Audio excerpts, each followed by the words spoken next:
So the characters who are not in use are going to be they're going to be NPCs during the session, though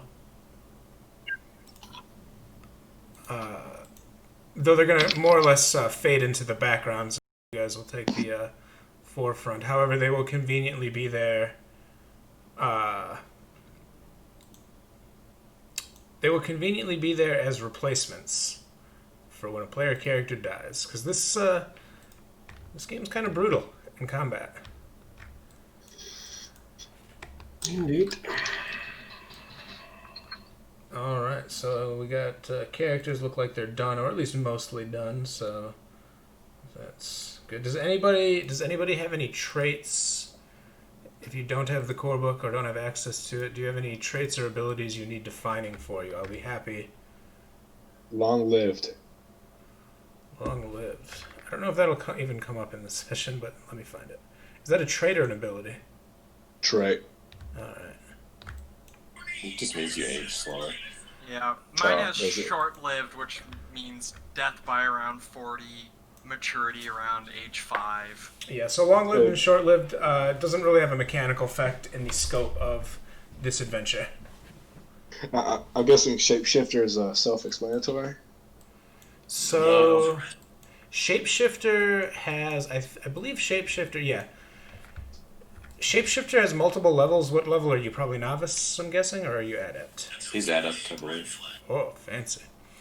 All right, so I am just going to Oh no, novice. novice. Okay, I'm just going to show you what shapeshifter does here.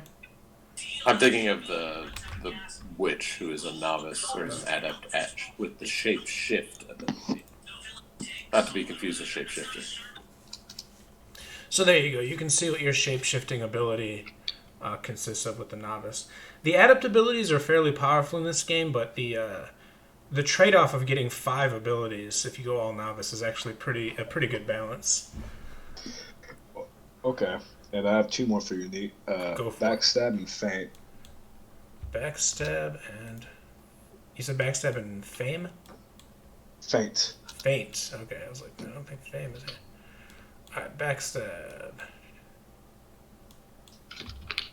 I assume you're novice at all of these, right? I'm adept in Feint. Ooh, okay. Well, so here is backstab and feint. I'm pretty sure lets you substitute one skill for another because there's a lot of talents like that. Yeah, that's the one where you use discreet as accurate.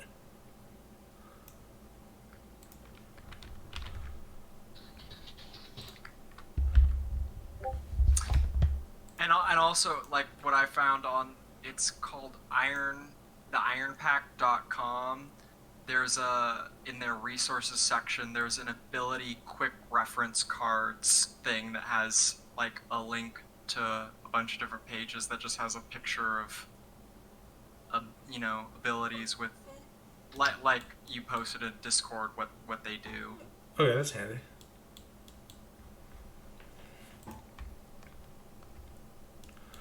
All right, so let's let's jump right on into this. And while I'm talking, if you guys are still working on your characters or getting portraits or anything like that, just continue to do so. But real quick, what do we choose for attribute for weapons? Attribute for weapons? I gotta look at your character sheet now to see. Oh, that is which attribute will add. Oh my god, I'm trying to remember now. It's usually accurate unless you have some other skill which replaces it, like Iron Fist replaces it with strong, feint probably with discreet or quick. I forgot about what was it already. So that's the attribute that you. It's the attribute that you attack with. So, like Kosh said, it's almost always going to be accurate, but there's talents that can change it up to different things. And then you can also click bonus damage if you have something that's not an attack specifically, but you just want it to roll bonus damage for you. Is there a way to get a bonus damage die to it? Yes, no. Let me see here. Yeah, it looks like to get a bonus damage die, you would just use the bonus damage. You'd add a weapon that was just bonus damage, and you'd click it. So if there's no qualifier for the weapons, should I just keep it on bonus damage for those, or what do you do for the attribute necessarily? So the attribute is which weapon is it? Like I have a spear and a dagger. So it's probably going to be accurate. Would be the attribute. Okay. That's the attribute used to attack. Okay, so used to attack. Okay, Yeah. like Coach said. Matt, I'm going to do a quick experiment on your character sheet here real quick.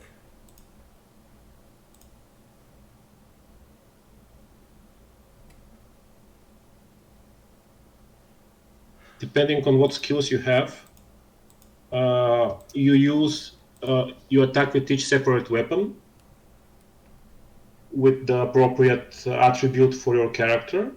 But if you attack with one weapon, like a witch hammer, or like my boy, he attacks with a big weapon once, which is the base damage D10, and then you get extra from Iron Fist and from Berserker, which gets 2 bonus die. You can add a bonus damage on the right side. You can see bonus disadvantages, damage, roll, and so on. Yeah, I was just experimenting with that. If you click roll, you can pick a die type to add to do bonus damage. Yeah. The problem is with the third bonus, because... Yeah. I'm not sure why the third box is there, because it asks you if there's a modifier before every roll. But that's okay.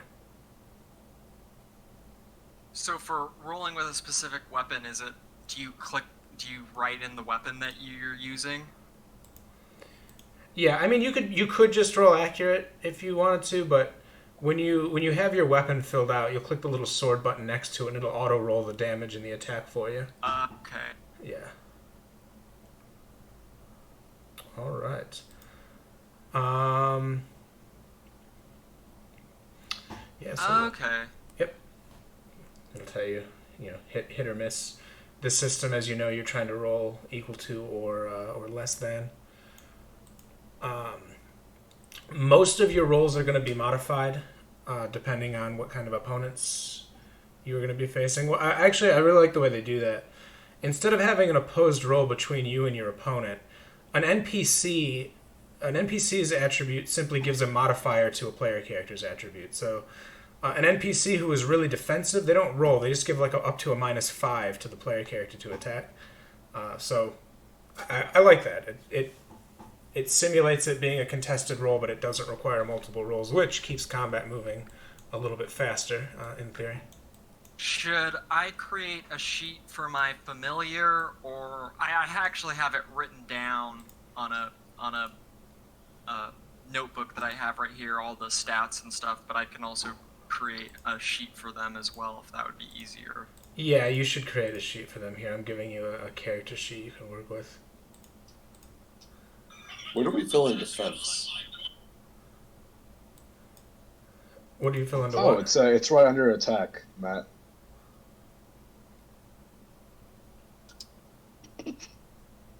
Well, so like, my defense is 9. Where do I put that?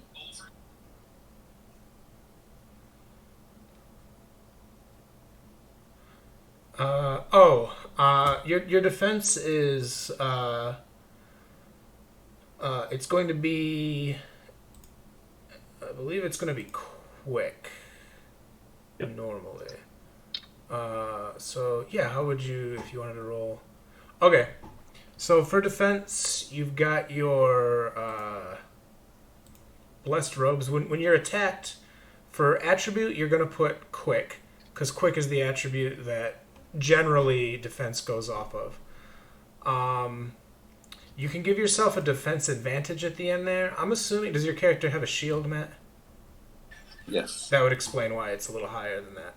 So I think the shield gives you a +2 to your defense, if I'm not mistaken. I don't know. I assume so, given my quick is 7. And yeah, 9. So there you go. So yeah, for defense, for the bonus, you'll put 2. And then when you roll it, I'll do an experiment here. It should automatically roll your armor along with it. It does. All right.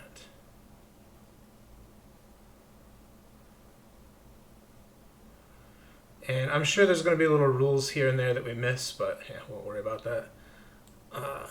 Wait, that's how we roll to be hit? Is it just that? Yeah, as defense, you're rolling. Wow. So like I said, the game master doesn't roll any dice. So when you're attacked, you roll defense. When you attack them, you roll attack. Yeah, I saw it. It's kind of nice. It keeps it kind of streamlined to a certain degree. Yeah, and then And extra lethal. and then your attacker, if they're kind of a shitty opponent, you'll get a bonus. If they're really tough, you'll get a penalty. That's how their stat enters into it. Okay, that's what you were talking about before. Yeah, so like your character has accurate 13. The NPCs would be like accurate +3, indicating the modifier that a player character gets, which I think is neat. But anyways, okay. Symbaroum, which is how I think you pronounce that. So I'll give you the overall concept of the game. I know some of you have already read through it, but the cliff notes. So the game is named for a huge human kingdom that used to exist 1,000 years ago called Symbaroum, and they interfered with nature perhaps one too many times, and a gigantic forest started spreading that was pretty evil. The forest, long story short, the forest consumed the empire, and now there's this huge, massive, gigantic forest. Damn, what is the name of the forest? Davokar? Something like that? Yeah, Davokar. Davokar. Such an important part of the setting that I just forgot the name. But anyways. So you've had that forest there for like 1,000 years. The south part, the southern parts of the forest, the corruption isn't bad. The forest has this corrupting influence. It can turn people into monsters. It can turn animals into monsters. The south part of the forest isn't bad, so there's still there's like a lot of human barbarian tribes that live there. And then up further north, you get lots of monsters and nastiness. There's also pockets of elves everywhere who are basically trying to stop treasure hunters from going in and pillaging the ruins of the old empire, because the elves believe there is something sleeping in the forest that will be woken up if sufficiently disturbed. So yeah, the elves also made a treaty with the old humans called the Iron Pact, I believe it was, telling them that they would protect all of these sites and prevent the forest from being woken up. So the elves actually see it as them fulfilling this treaty that they've made 1,000 years ago, which gave them permission to just murder any humans that go in and plunder ruins. So anyways, then you've got below the forest, there's these huge fertile plains that were more or less untouched. We'll get back to those. Then there's south of that, there's this gigantic, mostly impassable mountain range called the Titans. South of that, there was another kingdom whose name it's Alberator, I think is the name of the land south of the mountains. Yes. So Alberator was this big, nice, thriving kingdom, and to make the story really, really brief, a bunch of evil necromancers that lived nearby decided to do what evil necromancers do in fantasy settings and just lead tons of undead armies to murder everybody. And they totally fucked over those lands. And the lands are like, they're kind of screwed over forever. Like, crops don't grow right anymore. The seasons are wrong.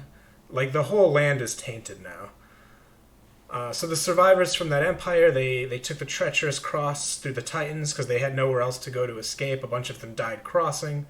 And then they found all these fertile lands. They created a new kingdom called Ambria. led by their queen.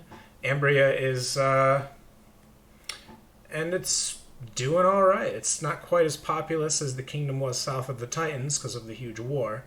But upon finding all those fertile lands, they also discovered this forest filled with really cool shit. So, much to the elves' dismay, there's a whole new crop of humans that are interested in exploring the forests. Anyways, with all that said, this game is going to start just south of the Titans in the lands of Alberitor, however you say it. There's still people living down there. Not as many. There's little pockets of humanity here and there, or other creatures. But the lands are increasingly more difficult to live on. They are treacherous. So at the beginning, the start of this game, the player characters, you guys, are wanting to leave these terrible lands to the south of the Titans. And again, crossing the Titans is extremely difficult and treacherous. Luckily for you, there is an experienced mountaineer by the name of Argasto, who has made the trip multiple times. So he knows what he's doing. He can get you there safely. And he's got a couple of wagons together to form a small wagon train. He's accepted people that he's going to bring up north. Unfortunately for you, you can't simply buy your way into this wagon train. He won't bring you along if he believes that you are going to just die on the journey, or if he believes you're going to slow down everyone else. So everybody that he brings on his wagon train are people that are valuable to him and can look out for each other. So I'm valuable for herding his mules. there you go. So start the game. Many of your characters know each other. Even if your characters aren't really good chums, I'm going to assume that you've at least met each other when you were journeying to this little outpost to the south of the Titans, where the wagon train was being set up. I'm Unfortunately, sorry, I lost my connection very briefly. Why are we going? Where and why are we going? Sure. You are going north across the Titans towards Ambria, because the lands to the south of the Titans are unlivable and horrible. And Okay. You found a guy that's traveled the path multiple times who is capable of bringing you across without you freezing to death in the mountains, which is normally the obstacle that is faced. He doesn't take just anybody. You guys are a little bit late to the party when you arrive. He already has his wagon train together. There's lots of rejected stragglers at this outpost. That's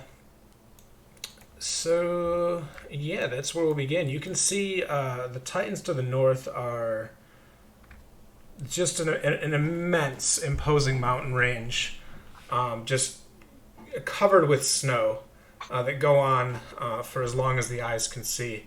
They're an intimidating sight. Upon looking at them, you almost can't imagine how wagons could be pulled through. That being said, a couple of your player characters came from the north, so you've at least made one trip to the south to have gotten down here. But all right, we'll. So real quick, has the queen basically abandoned Alberitor? Is that why we're forced to leave? Yeah, pretty much. Because that whole kingdom relocated when they lost the war to the necromancers. So the people that are living south of the mountains are basically just people who haven't escaped yet or couldn't escape. But it's just not really livable, so that is why people want to continue going north. Okay. All right, and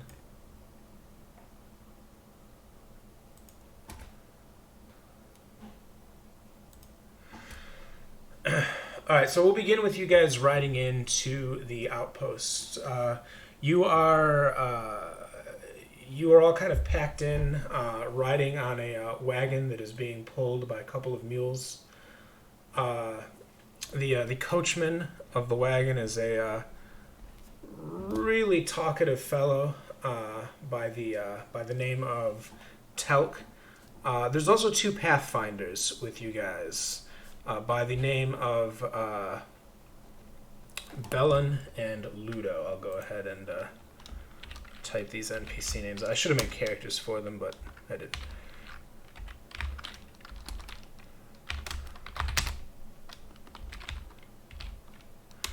Okay, so Telk is a coach master. Bellin and Ludo are Pathfinders. Telk, Bellin, and Ludo, they already have passage secured with Argasto. He's worked with them before. They're just bringing you all along right now as hopefuls, and theoretically you probably paid them a fee to ride you to this outpost. But all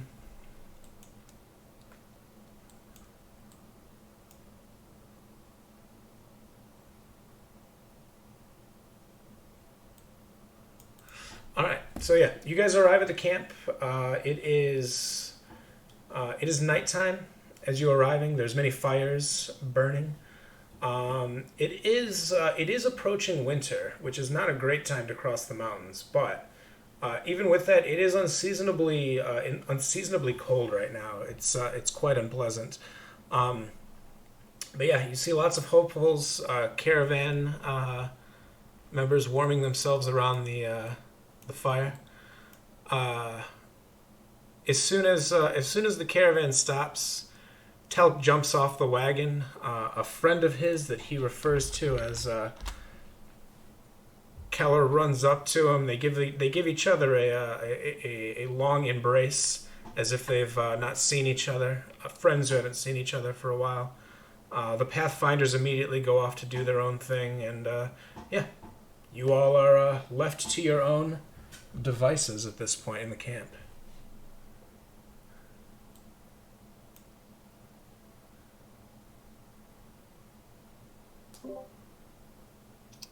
So, how many people are in our caravan?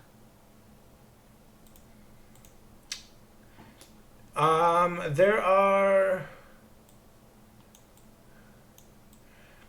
depending on how many of the hopefuls get in, there'll probably be between 30, about maybe 20 to 30 people in total that are heading north. So probably like 2 to 3 campfires or a few more. Yeah, there's far more people at this outpost that are going to be making the trip north. So there's maybe 50 people here because it includes a lot of folks that were rejected. But yeah, there's some fires going, some communal stews being cooked that they'll happily share with anybody. And so we're trying to kind of prove ourselves to Argasto right now, kind of. Yeah, you want to convince him that you would be an asset and not a burden if he were to bring you along.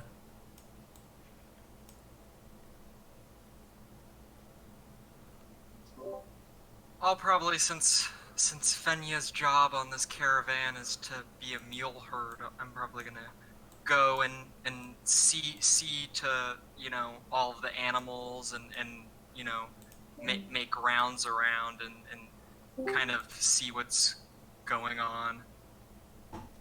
Sure. All right.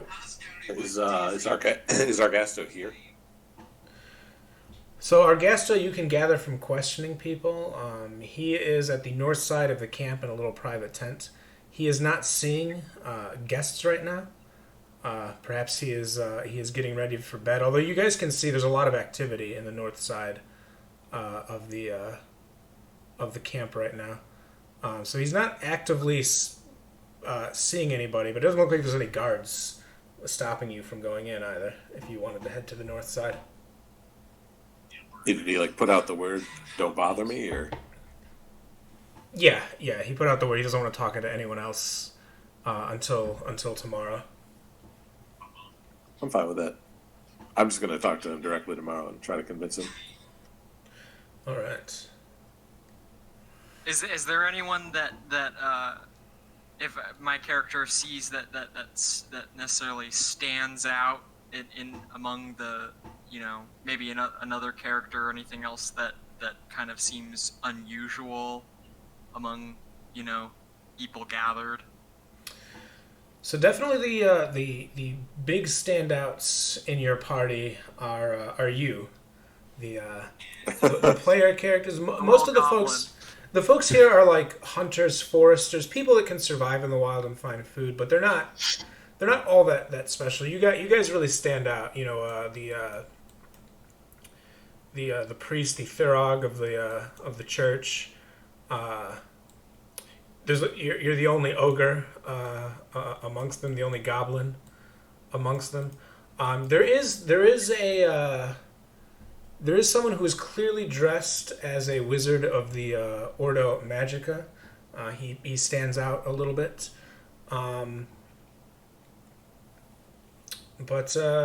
Yeah, and actually, while you guys are, as you guys are searching through the camp, or maybe talking to people, or just getting acclimated to the thing, I'll go ahead and let's have a skill roll happen here. We'll do. I want to minister to the people.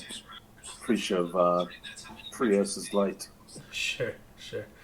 What is the skill for noticing or overhearing something? Is it vigilance? It is vigilant. That's what I thought. All right. There are a few whispers going on in the camp right now that a few people are making an effort for no one to overhear. Everyone make a vigilant test, but it's going to be with a -3 penalty. So should I just click vigilant and then just apply that myself? Yep. Okay. Okay. Let me make sure the penalty does this correct. Oh, okay. It works. It's weird, right? Because the penalty's to your attribute, not the roll. But I can see it does it correctly. All right. Okay. We all failed. Oh I no, didn't. there was one success. All right. Yeah, Matt, you're the only one that succeeded, right? Father Ansel. All right. Father Ansel, Yep. while you are gathering people around for prayer, probably getting quite an audience too, because I mean you're going to be the closest thing to entertainment in this camp. You can't help but notice the Pathfinders, Bellin and Ludo.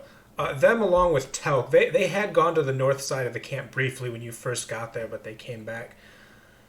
Bellin and Ludo are having a sort of a heated argument, sort of an intense conversation. You realize that they're arguing whether or not they should go north with this party. You clearly overhear two things. One, winter is coming early. It's going to hit while you're in the mountains.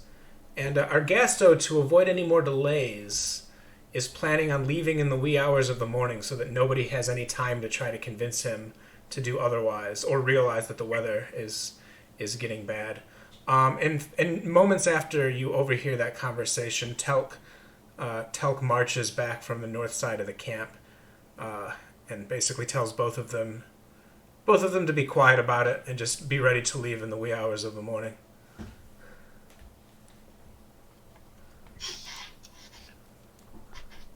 Oh, that's unfortunate.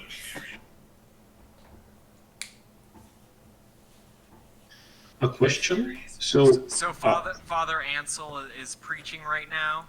Yeah. Yep.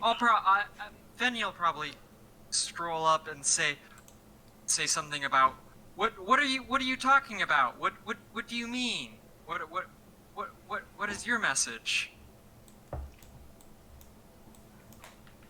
What do you mean? What is my message? Well, To follow the light of Prius.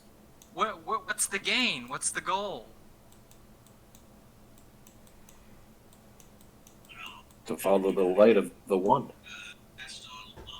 One who ushered us from the darkness against the undead hordes. And does he get you anything?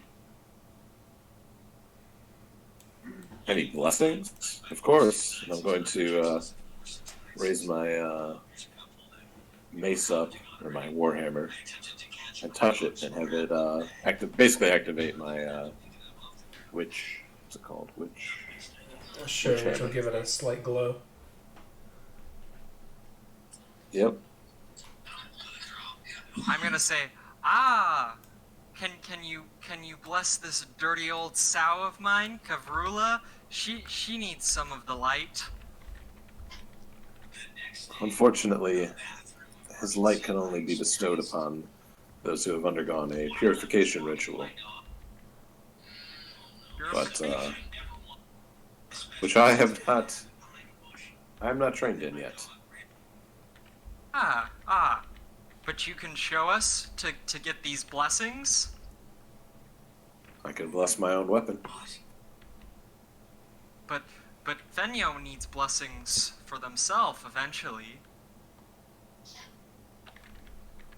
Perhaps if you follow in his light long enough, you shall receive it. I'll take your thoughts into consideration. Fenya I probably continue to kind of stroll around and see what's going on. Sure. Hold on 1 second. I am trying to. As soon as I'm done doing whatever I'm doing with talking to people, I'm just gonna go confront Argasto directly. All right. The rest of you, yeah, the Pathfinders, along with Telp, they head to the north side of the camp. You can see Keller on the south side of the camp. That's the friend that Telk spoke to. He is rapidly and frantically packing a backpack as fast as he can with more than it can carry. He looks frantic, and he begins marching up to the north side of camp as fast as he can. You can tell by his expression there is something wrong with him, or perhaps the caravan as he marches away. Can I go catch up to him? Sure, yeah. You can walk up to him, and he'll just sort of give you like, "Oh, hey, how do you do?" and continue marching north. You look a little frantic there, Telk. What's wrong? He goes, nothing's wrong. I'm just excited for the journey. That's all. Yeah, I heard we're leaving bright and early tomorrow morning. He looks stunned when you say that, and he goes, "Where did you hear that?" Everyone's talking about it. Matt, make a persuasion with a +5 bonus. I believe that is an unfailable thing for me. A natural 20 would be an auto failure. Okay. But he goes, Master Gasto, he's preparing to leave as soon as the next morning comes. We were supposed to be here for a couple more days in case anyone else wanted to join. But we're leaving the next morning, and I'm just making sure I don't get left behind. Oh, I'll spread the word then for anyone who hasn't heard. He says, No. This is supposed to be a secret. He's worried it's going to start some kind of riot tonight. He'd rather it be the morning before anyone realizes what's happening. Plus, well, it's even more dangerous for people to come along now who can't participate. The winter's going to hit us early. It's looking like we're going to have bad, really cold weather in the mountains. Only the strongest are going to be able to come along. Sounds like you're trying to leave everyone behind. He shrugs. Says only the ones that aren't already in the caravan. We can't risk freezing to death in the mountains because of a few stragglers.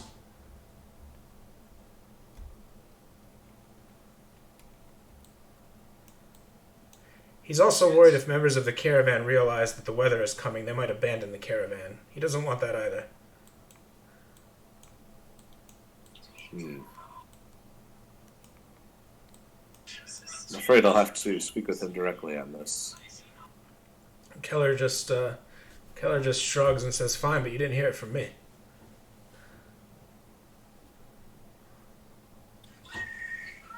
So I'll walk away. All right. Meanwhile, in the south part of the camp, you asked if anybody standing out was there. Definitely someone now. As Father Ansel heads to the north side of the camp, those of you still on the south side of the camp, you can see a figure wearing dark-colored armor, draped in black robes and a wide-brimmed hat, come riding in on a horse. He almost looks ghostly in the darkness. But upon getting into the camp, it is clearly a witch hunter who has accompanied your caravan, which, depending on your point of view on witch hunters, is either a really good thing or a bad thing. But basically, they will say they want to help people with their corruption. That's how they would frame it. But yeah, he gets off his horse. He's clearly well armed. Just marches into the camp. Would that be a black cloak? Is that the nickname? Yes, indeed. Okay. Yeah, he'll look with a little bit of concern over the couple of non-human members. You can clearly see him give a strange eye to the goblin and the ogre, though he does not say anything to you. He just marches into the camp as though he owns the place, but he stands out. You notice him big time. If he gives me a stern eye, I'm probably gonna proceed to whatever pen the mules are in, and kind of try to peek out and see what's happening from a hidden view. Okay, yeah, he finds a campfire where there's a few people sitting around it. Strikes up a brief conversation, and you see him sit down with a group of 4 or 5 people, and they start sharing some stew. Can I join that? Yeah, absolutely. All right. And Nino is going to appear human for the most part, right? Pretty much, yeah. Does Nino have any corruption? He should. I don't know if any of the players started with corruption, but I can't remember. I don't None of think them do. so. No, he has no corruption. The witch would have started with corruption, the barbarian witch. Oh, yes, she has one.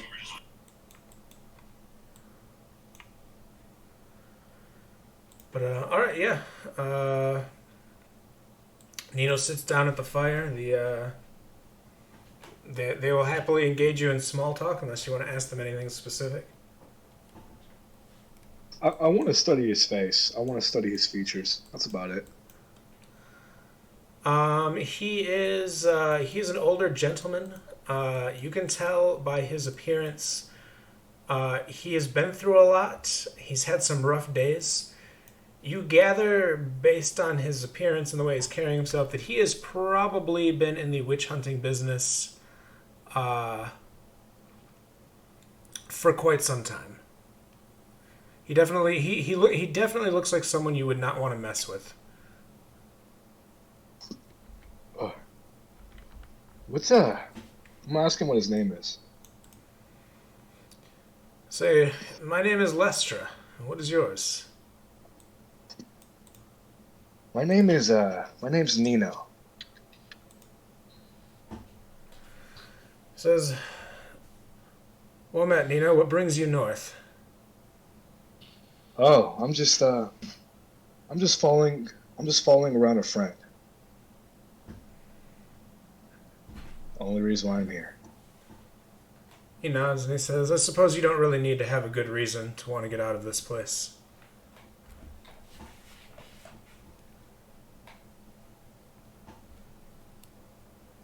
So how do you get rid of corruption? He says, how do you get rid of corruption? That's a strange but direct question. I would suggest traveling to the monastery of the Twilight Friars, if you were really concerned.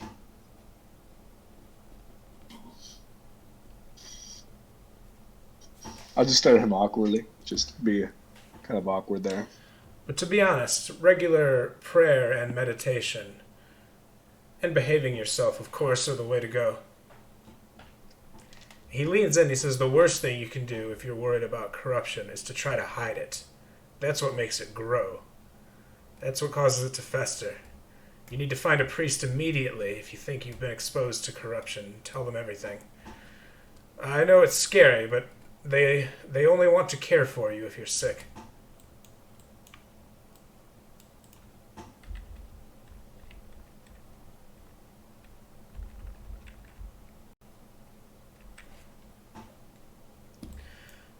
Yeah, Zeus. From talking to him, you can get the impression that he's probably generally a good dude, but you also look at him and say this is definitely someone who has killed people before, based on his appearance and how he carries himself. Meanwhile, north side of camp with Master Ergasto. All right. Real quick, and this won't be real quick, but I had a sudden thought. Could I go around and learn everyone's name and like a little bit about them? Like try to, I don't know how long that would take, how much time is left in the day, but basically try to find out everyone's strengths and memorize their names. Yeah, you could do that. There's not that many people in the camp. It would be quick for you to walk around and just get introductions with everybody. And you probably already know the other player characters who you took the wagon ride in with pretty well. Yep. But all right. And then go back to talk to him, basically. Yeah, he's got a large tent set up. You can see several wagons there. He is awake with several other members of the wagon train. The Pathfinders, Bellin and Ludo, are there. When you walk into the tent, he looks very irritated. And he says, someone was supposed to be guarding the door. Have I met him before? You've never met him before. You probably all know of this guy. He's very famous for making this trip, but you've never met him before. Master Ergasto, pleased to make your acquaintance. I'm Father Anson. And he says, well, Father, we always appreciate a good blessing. I'm afraid we're a little busy with preparations right now. I'm happy to talk to you in the morning if you were wanting to say a prayer over the caravan. Yes, I heard we were going to be leaving early tomorrow. He says, did you now? And who told you that? I just heard it around town, or around the camp.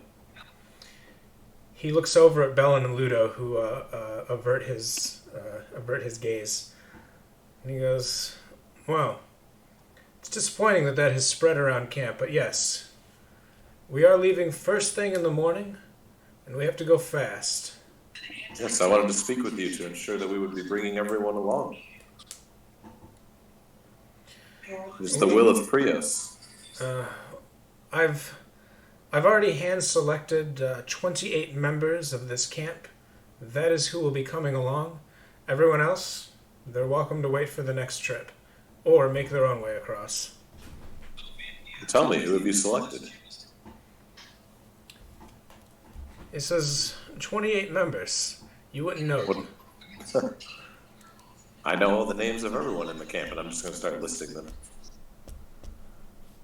He grins. He says, why are you so worried about it? I told you, it is the will of Prius. Well, if Prius is looking after them, they'll be just fine down here, won't they? No, we must leave tomorrow. He says, yes, I know that we have to leave tomorrow, but we're not all going. We don't have enough supplies for everybody. We don't have enough horses and wagons for everybody. Not to mention, we don't have time for people to get caught in the snow, break their legs, picked off by wolves. We can't risk any kind of delay. I fear bad weather is coming. Normally, I would never travel in such conditions, but as late as it is in the season, we don't really have a choice. It's not going to get any better for a long time. Well then, surely my name is on the list. He says, I'm sorry, we've already covered spiritual guidance on this journey. Doing far more than that. He crosses his arms. He says, what do you bring? I'm gonna heft my warhammer, and I guess technically it'd still be glowing. He says, you think you can defend yourselves, huh? Yourself. Yes. He says, to be honest, I'm not so convinced, but I'll make you a deal. Come back first thing in the morning and you can prove it to me.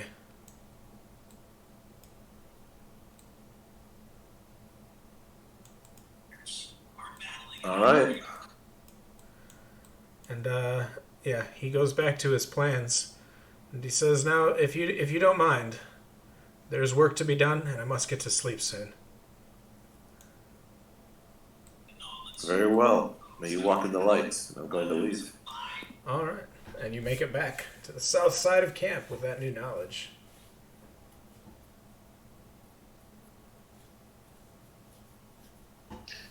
So, are actually Rager and Fenya part of the caravan, or are they left out of everything? They are. Well, actually, I cannot remember now. Did some of the character backgrounds might have specified that they're already in the. Fenya's background said something about being part of a caravan as a mule herd. Yeah, so that was the thing, because both ogres and goblins, they aren't from Alberetor, they are from Davokar, actually. Yeah, the forest, yep. Yeah, and we came in as part of the caravan guards or the helping hands. So that was in the background. So what would, my question is, would Rager expect to be part of the caravan, or would Aragasta's idea was actually to leave him behind for whatever reason would be?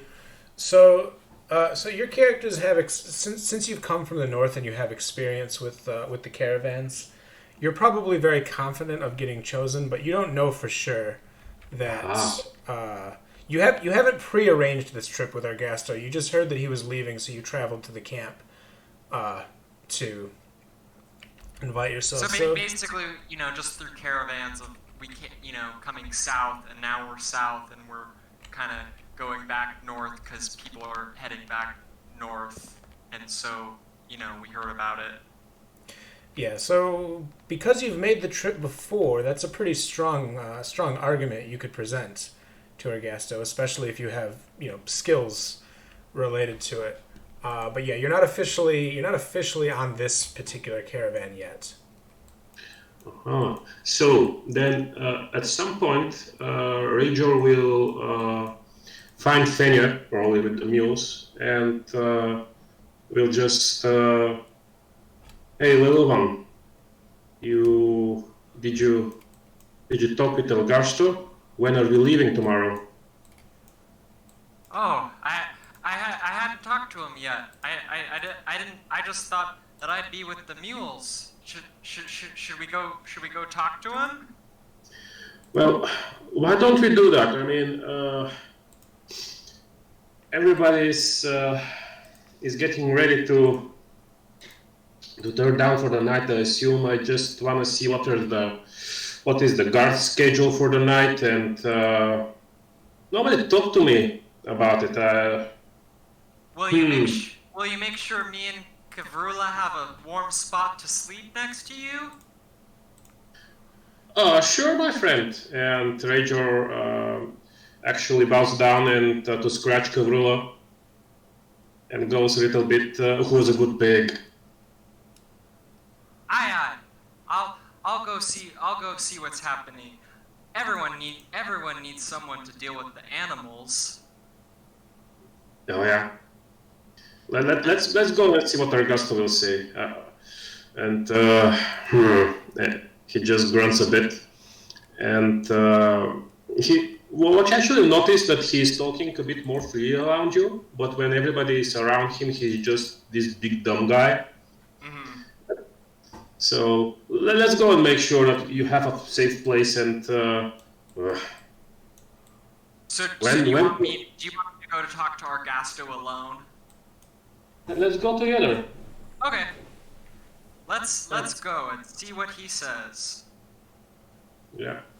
All right. You head to the north part of the camp. Once again, you find Argasto's huge. It's sort of like the tent that a military commander would have.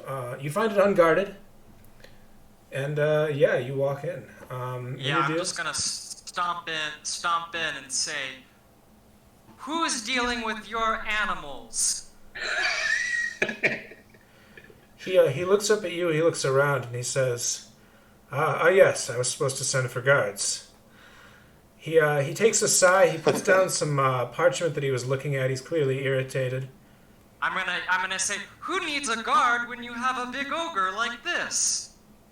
He says, And Ranger just grunts. He says, clearly there is a shortage of guards on this caravan, since the two of you are standing in here. Listen, this caravan is already pretty full. Why should I bring you along? I don't take up much space, and I deal with all the animals. And though he takes up much space, he does much more damage than anyone else. He says, Raker goes like this, and he says, "I guard. You need guard? I stay here. I guard." He says, I've seen a lot of mighty ogres in my day, but I've also seen some that just go down pretty hard. I'm not really sure which one you are. Look, we have the basic essentials for this caravan taken care of, but truth be told, we could use a little bit more protection. Are you two capable of defending yourselves? You want me show you? He says, yeah, that's strange. I had a similar conversation with someone a moment ago. I tell you what, whatever other skills you bring to the caravan, they're not worth anything to me if you can't defend yourselves. Come back in the morning, I'll give you an opportunity to prove yourself. Until then, I'm going to ask you to spread the message in camp. Leave me the hell alone. I'm busy.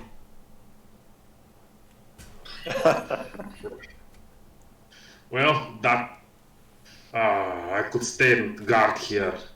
Sure, chase everyone away. He goes, yeah, you know what? Why don't you do that?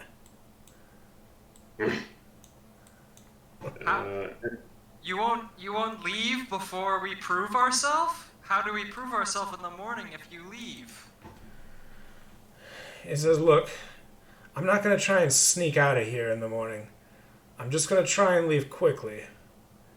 But if the sounds of an entire wagon train coming together and all the horses being hitched aren't enough to wake you up, then I don't want you on this train with us. Don't worry, you'll hear us when we're getting ready to leave. I suppose. I'm gonna turn to Rajor and say, "What do you think, big guy?" I think with easy proof. You small, you quick. I big, I smash. Yeah. And we have this dirt pig to take any damage we need. Sorry? I just said, and we have our dirty little pig, Kavrula, to take any wounds that we would take? Well, and he scratches Kavrula again. Yeah, Kavrula, now we're good. We're good. Oh, you spoil her. She knows I'm just joking. And she probably headbutts me into the dirt.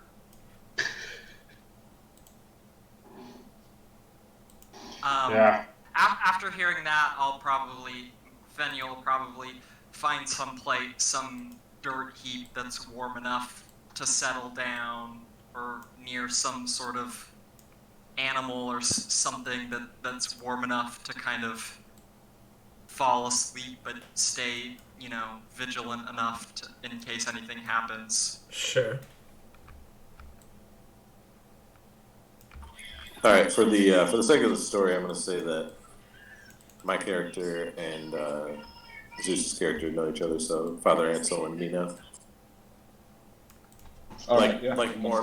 More closely than the others, because I don't feel like my character would know the goblin and the ogre very well.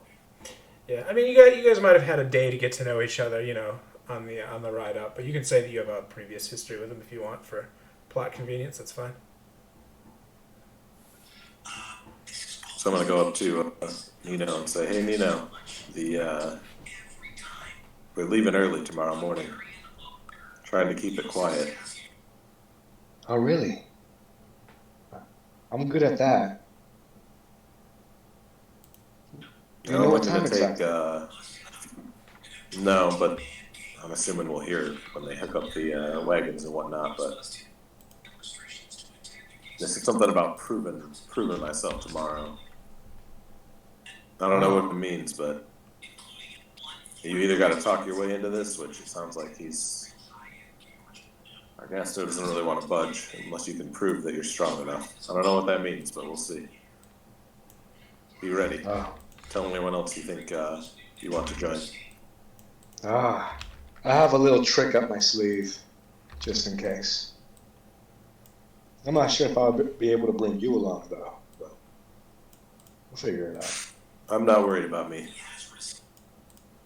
Yeah, you always seem to have your God on your side. Prius will ensure my success. Well, God bless. All right. I'm going to get some sleep. All right. Yeah. You guys can get a good night's sleep if you want. I'm also just going to spread the rumor that we're leaving early tomorrow. Okay, so everyone knows. Yep.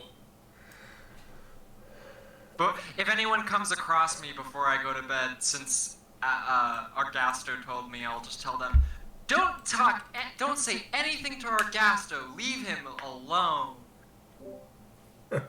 There is the huge ogre in front of his tent, standing guard. So it's likely then that he will not be bothered again for the rest of the night. All right.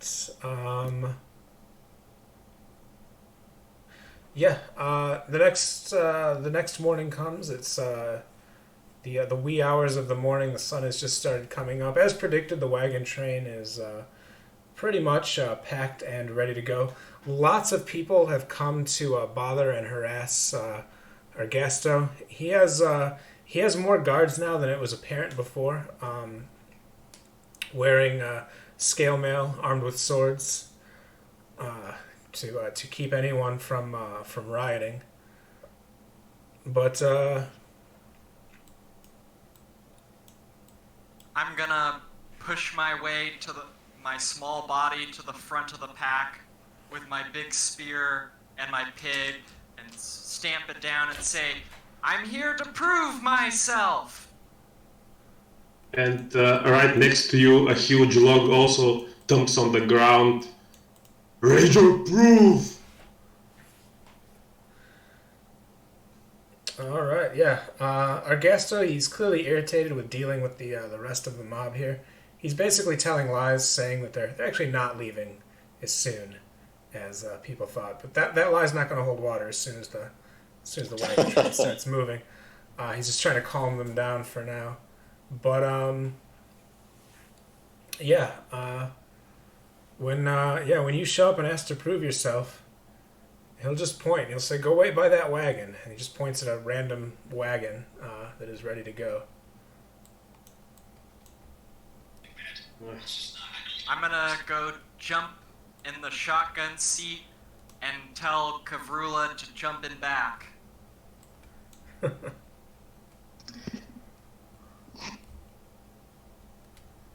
I'll do the same, and assuming he'll point me somewhere as well. Yeah, same thing when you show up. I'm gonna walk behind a tree, and I'm gonna take the form of Ludo, and I'm just wherever the main wagon is, I'm just gonna sit like on the driver's seat. All right. Sort of attempt to bypass all this mess. Yep. Fair enough. And I have to make a resolute roll. I think that's how it works to successfully do it. Are you novice? He is an adept, I believe.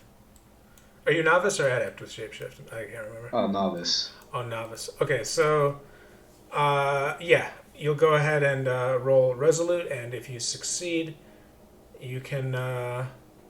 Okay, so with novice, you can do the clothes, voice, appearance, and form of another creature, but not a specific individual. So you won't be able to specifically disguise yourself as Ludo with your novice level. Unfortunately. Oh, man. Okay, cool. Never mind. I'll just go with where everyone else is going. All right. Yeah. Augusto approaches you and he says, "All right. You four are a possibility. I'll make you a deal. Prove to me that you can defend yourselves, those weapons aren't just for show, and you can come along. What do you say? Do we have a deal?" Yeah. Ready to prove. All right. I'm always down for a deal. He calls out to a number of guards and basically asks them to thrash you all. He says, "Look, I don't want a bloodbath here. I need everybody capable of moving soon. First hit, you're out of the fight. If you kill one of my guards, there'll be hell to pay." Wait, what? What is this? So we pay if we kill them, but we also pay if we don't fight hard enough and get hit? He shrugs and he says, "Good luck." At this point, he steps back, and the 5 guards are already approaching you with weapons drawn. One of them. I'm just gonna prepare my spear for anyone that come. Are they charging or are they waiting for us to come at them? Oh, they're walking up menacingly, but they're definitely going to come at you, whether or not you come at them. They've already been ordered by Ergasto to do so. Okay, then I'm just gonna prepare my spear and say, "Yip yip" to Kavrula as a sign to get ready. Yeah, and one of them even kind of grins confidently, and he says, "Don't worry, I'll be careful." So we need to hit one of those guys. All right, so what I'm going to do is bring you all over here. Did I bring you to the right place? I did. I chose the worst possible models for the guards. They're like so camouflaged on this map, but whatever. You can kind of see them. They look a little ridiculous. Where? Right here. Which one? Maybe you're not on the same map as I am. You're the same layer? Are we on different maps? We are on different maps. I'm looking I at the road. I have 2 road maps that look very similar. Okay. All right. So as you can see, a number of guards here. You guys are here. So what I'm going to do real quick here is throw you all on the initiative tracker. Hopefully you have control of your token. So what I want you to do is go onto the initiative tracker and input your quickness, I believe, is initiative in this system. Yeah. Is that what it is? Yeah, whoever's the quickest goes first. There's no initiative roll. And then if there's a tie for quickness, it's whoever has the highest vigilant value. So actually, you know what? Do this. Put in your quickness, and then as a decimal point, put in your vigilant as a 2-digit number. So if you're 10 quickness and 10 vigilant, 10.10 would be what I want you to put in. That way, that'll take care of that. And if there's still a tie, then there's a d20 roll involved. So if you're 9, you'd actually put in 0.09. Correct. Yeah, if you're 9 vigilance, 0.09. If I see someone with a 0.9, I'll know it's an error. All right. Oh, and don't forget to throw your pig on there as well. Unless the pig moves at the same initiative as you. I don't know how that works. Well, dang, I'm slow.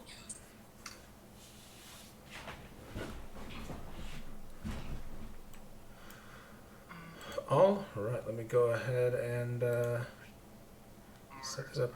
All right. So a quick note on the combat. All right. So we're using a battle map here, which might make it look like Dungeons and Dragons. It is not really Dungeons and Dragons, however. So I'm trying to think of how to explain this. All right, so your character can move 10 meters in a turn. These are 2-meter squares. And not every battle is going to use a battle map or a grid. I'm just using this because I think this roadmap is sexy. Basically, here I'm gonna use the ogre here as an example. Let's say you were trying to flank the guy without getting an attack of opportunity, because in this system, if you move past someone, they get a free attack. In D&D, you would do this. You'd be like, all right, 1, 2, 3, 4. Okay, now I can attack him. In D&D, that works, that little tactical movement to get around him. That doesn't really work in this system. You're not fine-tuning your movement. You can move to a place within 10 meters of your location. In this map, that would be 5 squares. So if you say, I want to run to the opposite side of this guy, he will get a free attack on you. We're assuming you're running straight past him. You don't have the option to fine-tune your movement in D&D. So the battle map isn't really used for... It's not as tactical. It's just to give you a general position of where everyone is. It's just like a visual idea. Right. So, and I actually like that because all the little crunchy tactical decisions in D&D can make the combat really... I don't know, it makes it frustrating sometimes. I've played campaigns where someone doesn't even use a grid to play. They just you say it out almost. Oh, when I used to run AD&D, it was all theater of the mind combat back in the 90s. Anyways, yeah. So with that said, oh my god! I just saw the guards for the first time. I know these are terrible. Yeah, they're terrible models for this map, but whatever. Deal with it. And despite their appearance, they are armed with swords and shields. And they're wearing scale mail. So just to give you an idea, a first blood fight simply means if someone takes damage, they're expected to leave the fight. I mean, you don't theoretically have to, but that's what our Gasto is asking for here. That being said, Cole, you're going first. The guards are clearly coming to engage you.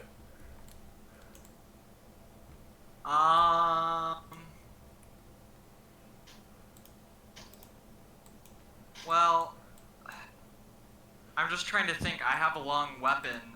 It doesn't necessarily matter that much if I go to them first or if they come to me, because I get a first attack either way.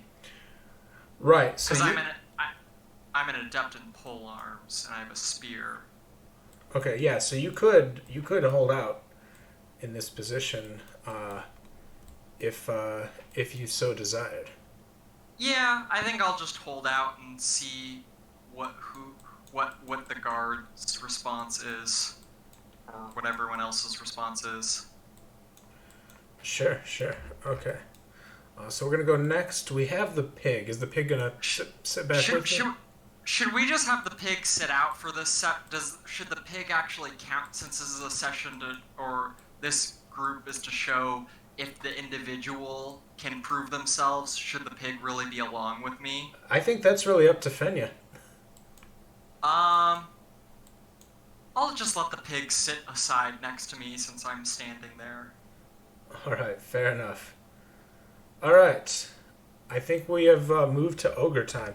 Oh, and the way combat works in this, it's the pretty standard move action, attack action, like you see in so many. I think if they call it move action, combat action now, but yeah. Yeah. So the ogre grunts something, then he looks at Father Anselm up and down. Is he armored, by the way? How does he look like? I have blessed robes, so basically no armor. So if you look at the ogre, he's going to stare back at you for a moment, then give you an exaggerated wink, and then will stare at the guards and give out a deafening roar and charge. Actually, this guy. All right, go ahead and move your figure up to me. I've already done so. Yeah. And I'm not going to rage. Not going to, there's no rage here. I'm not going to be a berserker in this point because I'm a bit worried how hard he's going to hit. Where is my character? Okay, yeah, there so we go. your attack against this guy will be made at a -1. That's his defense with his shield up. Okay.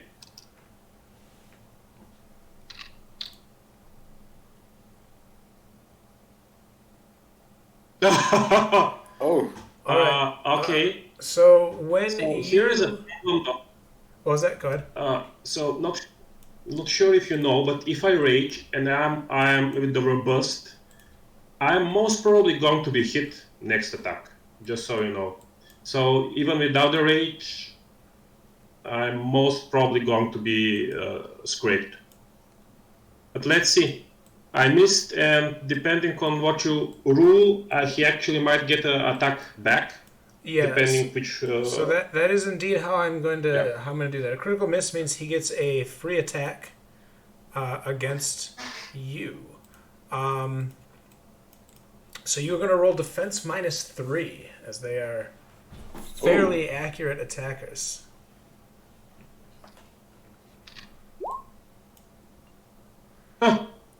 But of course. Oh no! Wait. I also get -2 from robust, but still okay. Still miss. Okay. Yeah, you rolled a 4, so. The mighty leather apron. That's what I get. Yeah. Oh, don't Okay, forget, that's me. Don't forget to. Some of your armor might be impeding. I don't remember if it tells you in the character sheets how impeding they are or not, but feel free to look that up. That is actually true. How much was that? Let me check. But don't worry about it now if you. I think. But I think light armor is a -1, medium, or is it? I think it's -2. -2 for light, -3 for medium, I don't remember. You can look it up. Mine's flexible. I think flexible reduces the penalty or something like that. Yeah, flexible takes away the impeding penalty, I think. I think it mitigates it to an extent. Well, it depends on the class of armor. It mitigates it on light armor. I mean, it removes it on light armor. Right. All right. Anyways. Nino, it's on you. The skirmish has begun. I'm gonna yell out loud. I can't do this anymore, and I'm gonna run to the forest. And is there movement in this game? You can move 5 squares on this map. You can move 10 meters in a turn, which is 5 squares. Oh God. But if you want can I just? Yeah, if you want to say you run into the trees, though, that's fine. We don't have to be I we don't have to think be I'm super fine. precise with it. And I'm gonna transform into a naked, cut up, sexy blonde woman. A naked. What? Okay, go ahead and do a resolute test to see if you can successfully transform yourself. Success. All right. We'll deal with that on the next turn once the transformation has come Is through. this some sort of Naruto transformation? It's all went through my head. Yeah, exactly. All right.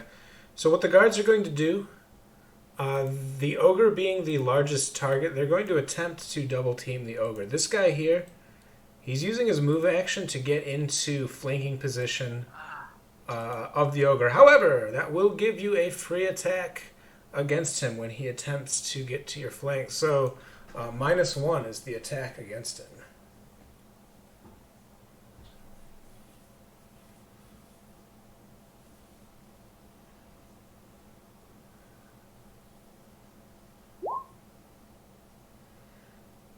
That's an uh-oh for him. Close. 10 damage. All right, I didn't see that. All right. Oh my god. Minus his armor. Is he dead? Or knocked out? Did he pass his threshold? His armor. These guards are really beefy compared to normal guards. So That's good. Okay. you do not hit his threshold. However, he is thoroughly whacked. I'm going to put that little heart next to him to indicate that he is hurt.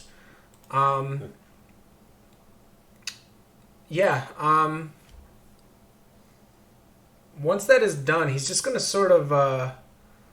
he's going to cradle his wound, put his sword down, and sort of drop to his knees in a yield. Effectively, I'll just move him to the side. He's off to the side, unless someone gets into a coup de grace kind of mode. Let's see. This guy here is also going to attempt to flank the ogre. I don't think there's a limit in this on attacks of opportunity. Feel free to correct me if you've seen otherwise, but I haven't. So you get a free attack on him.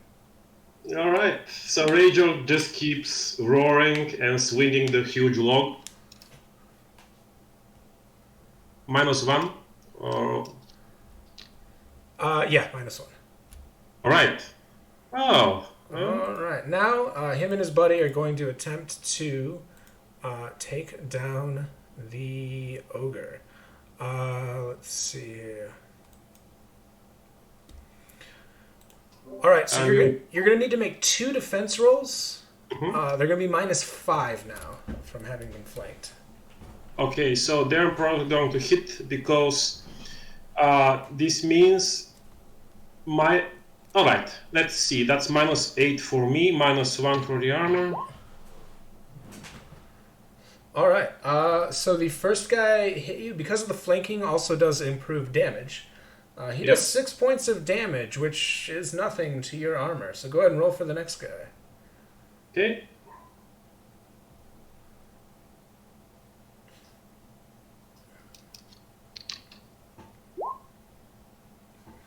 Sorry. It's clicked. That's all right. You can re-roll it if you want, or however you want to do it. There we go. All right. He hit you, negating 5. You've taken a single point of damage. You are technically bloodied right now. Okay. So But since he hit a guy first, does that mean he passed the test?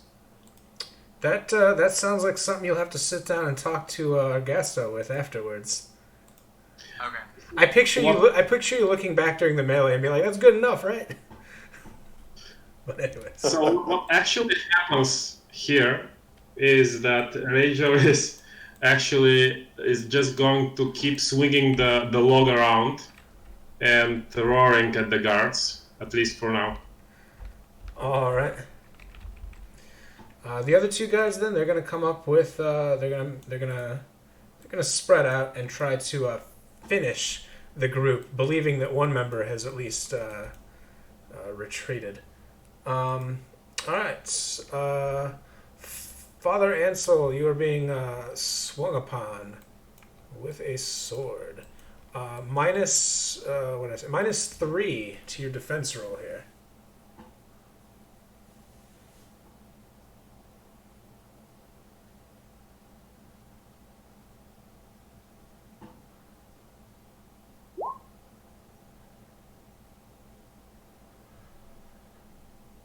Alright. Uh-oh. Alright, so Father Ansel, you have been hit. You're going to take 1 point of damage after armor reduction. You have been bloodied. Same thing with our goblin friend. Well, I get to hit first, right? Because you have the spear. You're right. You get the free attack first. Absolutely. Okay. And what modifier do I put on that? Because of his shield, it's going to be a -1.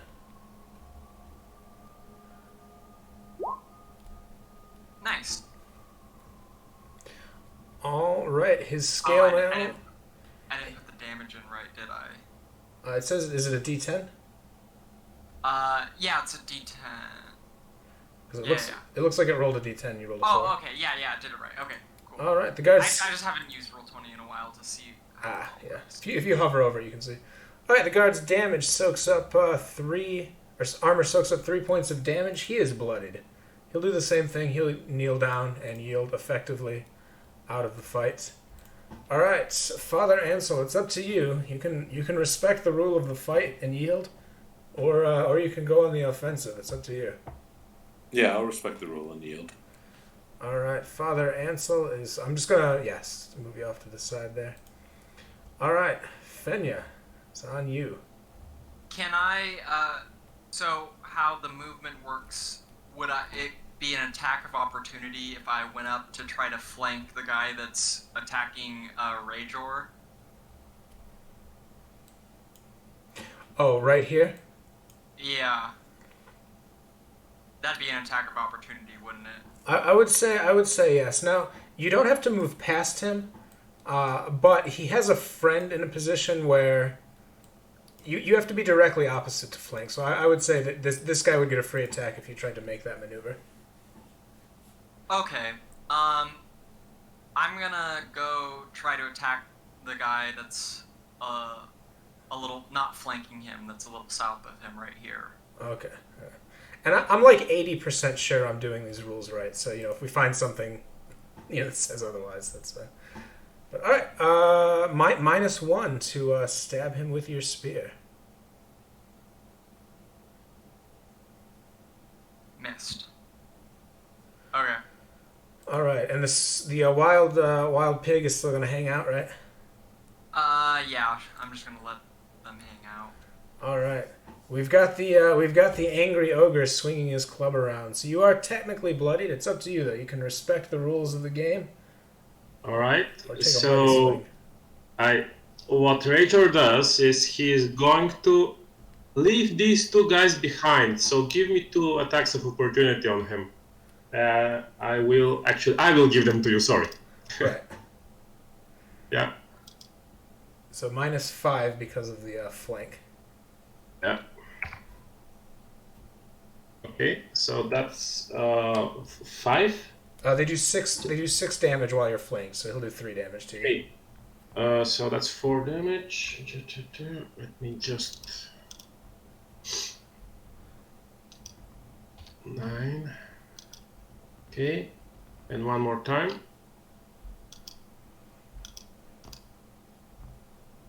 Is the pain threshold from a single hit, or is that cumulative?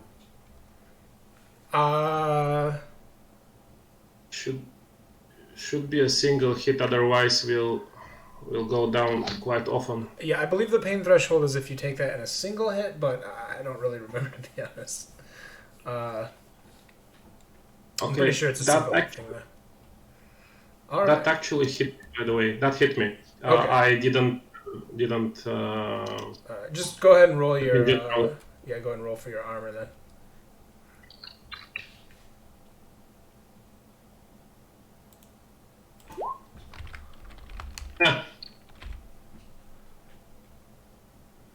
Almost got it. There we go. Now I got it. There you go. That will be enough. Yeah. So that guy scratched me again, and I'm going to flank this guy that Fenya tried to attack, and I will slam my little friend at him. So that's +1 because So- I flanked him. You can't believe it or not, he will get a free attack on you because you are still moving past him to get into that flanking position. That's just how it works. If you stopped here and didn't flank him, then it wouldn't be. But yeah, if you use a move action to flank someone, unless you're already right behind them, it is a free attack. So Okay, hit me. No, wait. I will try. You're so used to telling the GM to roll. Go ahead, but Yeah, sorry. no, hit yourself. Okay, All that's right, actually... you're fine. You're fine. Negating 6 I am damage. fine. Okay, so now that you are flanking this guy, here's the way flanking works. It is a +2 bonus on your attack and an additional D4 damage. Okay, so -1 +2 +1 to attack, right? Yep. All right. Long story short, you rolled a 6 and did a lot of damage. This guy is also gonna go ahead and yield as he gets a pretty mighty thwack to the back of the head. Yeah, I think this ogre, even if he's taken some damage, at least he's proof that he can take it and also dish it out and stay up. All right, Nino. I can't wait to see Act 2 of your plan. So I'm gonna run up to one of these guards. I'm not like clean. I'm like tore up. I have like clothes on, tore up. I'm like, help, please, bandits. I'm gonna try like getting like next to him. All right. Will he like immediately attack me?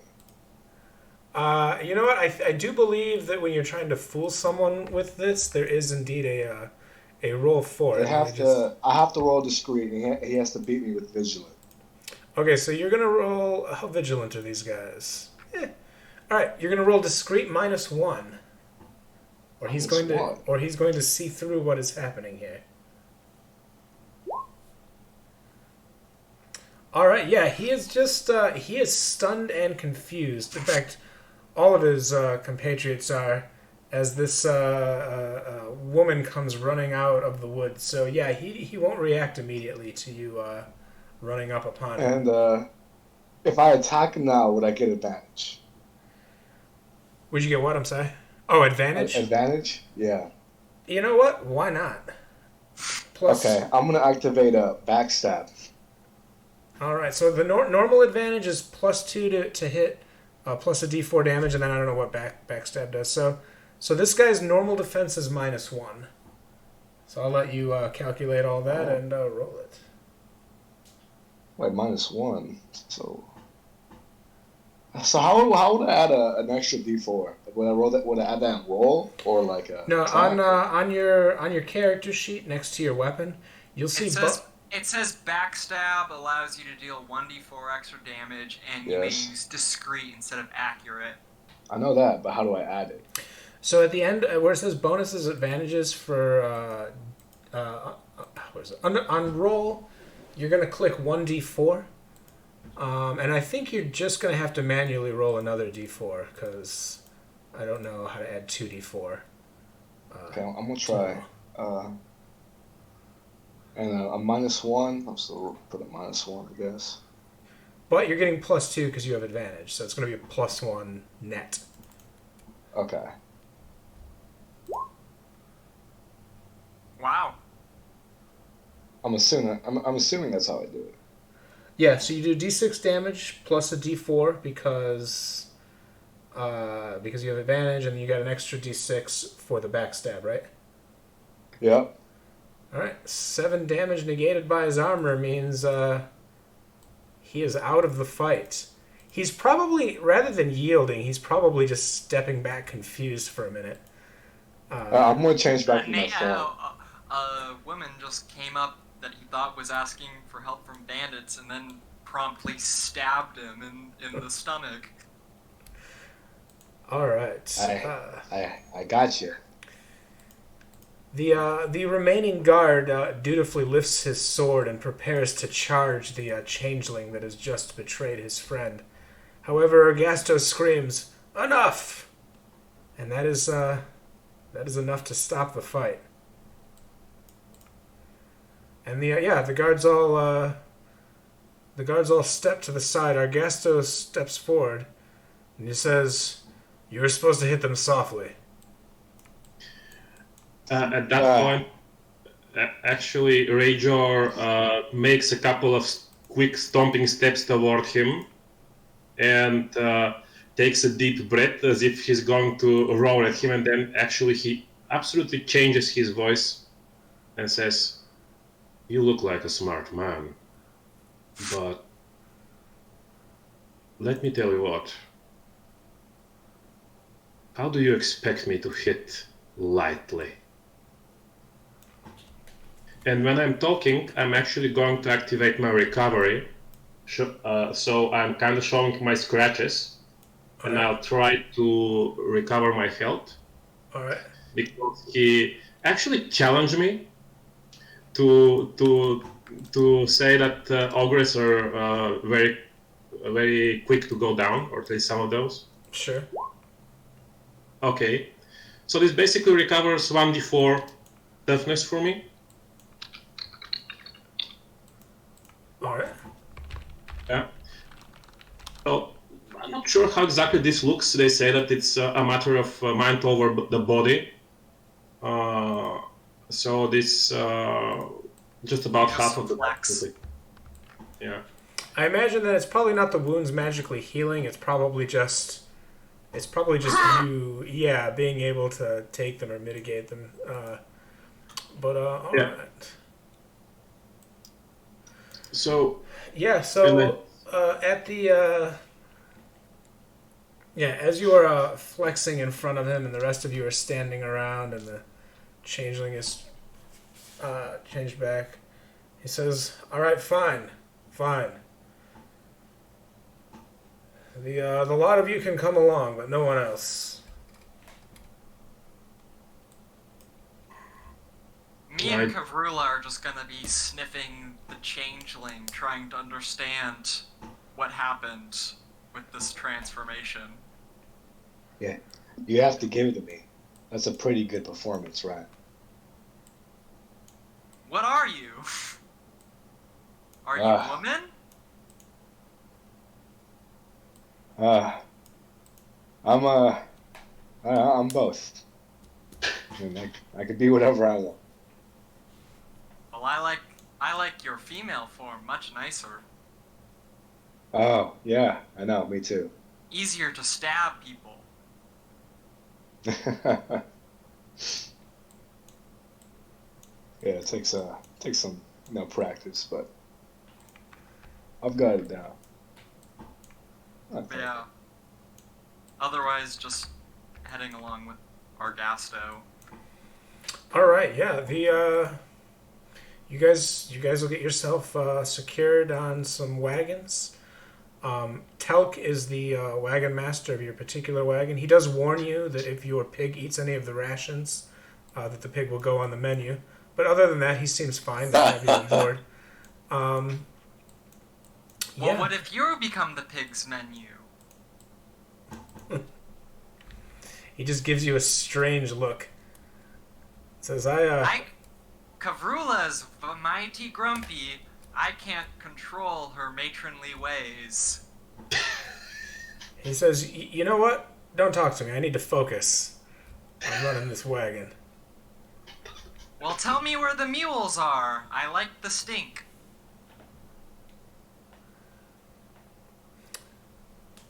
So, as I said, there's probably tons of meals on this wagon, but on this wagon train. I'll just find whichever one is stinkiest and set myself upon it as my steed. And yeah, when you guys start to get into the mountainous terrain of the Titans, which doesn't take long, the wagon train, it moves painfully slow. It's hard to get the animals across. It's hard to get the wagons across, but it's an okay pace. But the point is, you can easily walk alongside if you'd rather not ride on the wagon. You can even outrun any one of these wagons in the rough terrain. You can see immediately that a pretty nasty amount of snow is on the horizon. Although you guys, the path is shared with you. I'll go ahead and bring it on the screen here.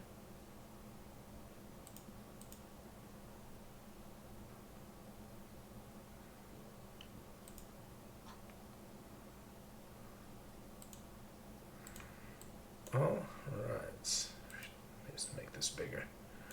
I'm gonna say, hey Rager, appreciate the assistance back there. I don't think they would have taken us without your display. Well, at first when you approach him, he says, he grunts and a bit roughly says, "Hey, little man," and then he narrows his eyes. You actually notice them. They're probably not sure. You haven't seen other ogres, but they look like a bit like cat eyes to you. Probably a bit unsettling. And then he actually changes his demeanor, and he says, "Well, holy man, looks like we were going to be together for a while now. So I cannot take everything. I mean, but just to begin with, wanted to see how we act as a group." If this was not a fight to first blood, it would be different. Exactly. I'm going to speed up on the mule that I've taken charge of and slap both of them on the back and say, "Good pals!" Keep riding along. As you guys are approaching the end of the first day of the journey, Lestra, the witch hunter, he approaches the lot of you at some point when you're together, maybe when you're getting back on the wagon for a rest. He says, that was a fine show with the caravan guards back there. I have some spare medicine, should anybody be requiring it." He eyeballs those of you that have clear injuries when he says that. Well, especially Father Ansel. I think I hit pretty hard. Or no, actually, you only got the 1 point, didn't you? Yeah. I don't know how healing works in this game. Is that a big deal? So Badly. every day you heal 1 point of toughness, and then if someone is healing you, it depends on what abilities they have and what they're using. So yeah, you'll heal 1 point a day. Mm-hmm. Yeah. Well, Ranger will wait for the others, and after, if nobody actually pipes up, he'll say, "Yeah, thank you, little man. I could use that." Is this an expendable thing he's using on us, or? Yeah, he's going to be using herbal remedies.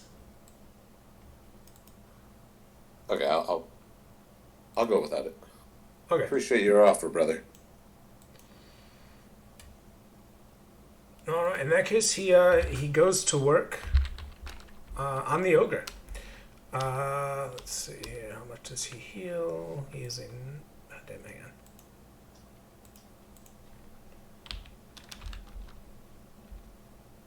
on. There we go. All right. So you can go ahead. I'm gonna. He's an NPC. I'm just gonna have him auto succeed on the healing check. You can go ahead and roll for yourself a D4 and a D6. That is how much you will heal with his herbal remedies.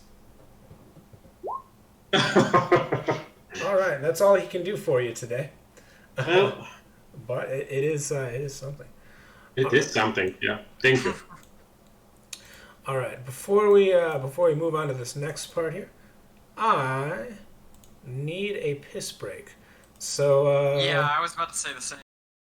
I've been drinking a lot of tea. I don't know how I made it this far, but I'll be right back. You're just reading my mind. Same.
maybe year and a half. It's been at least a year. Yeah. I'm back. What happened a year ago? Zeus joined us. Hasn't been that long then. I think it has. Boy, it feels like a lot longer, Zeus. Coronavirus makes everything seem weird. Time. Yeah. But all right.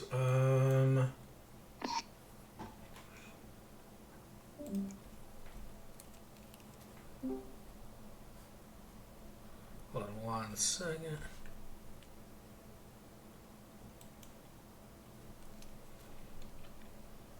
I also appreciate your Naruto picture, Matt. I honestly have never watched Naruto, but that's the one thing I know about Naruto, is that he transforms into a girl. And he also turns into a fox or something. Yeah, I've been watching a lot of Naruto recently during the pandemic, and it gave me my inspiration.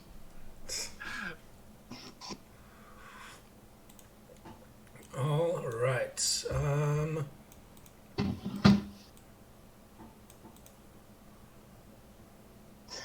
Yeah. Naruto was an inspiration for that. Yeah.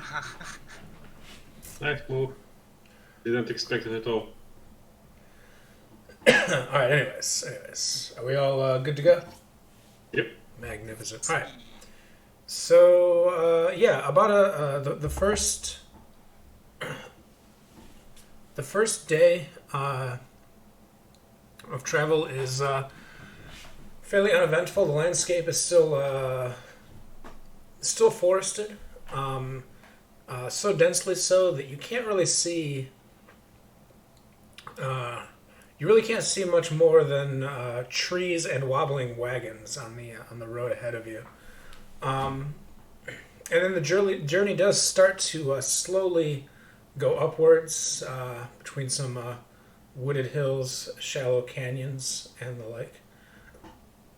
Every now and then, the wagons will reach a crest from where they can see further north.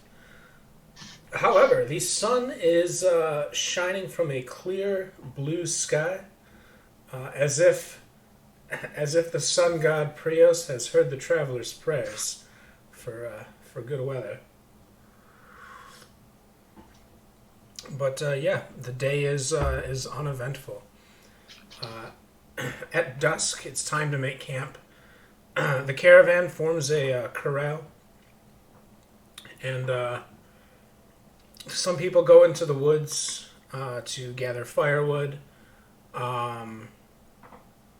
Some people head to there's a stream nearby where they can wash off the dust from the road. And then a few hunters are looking for rabbits and small game that they can supplement the rations for that night. But for the most part, people are in good spirits. The weather is good, and it's looking like the early winter might not be a problem.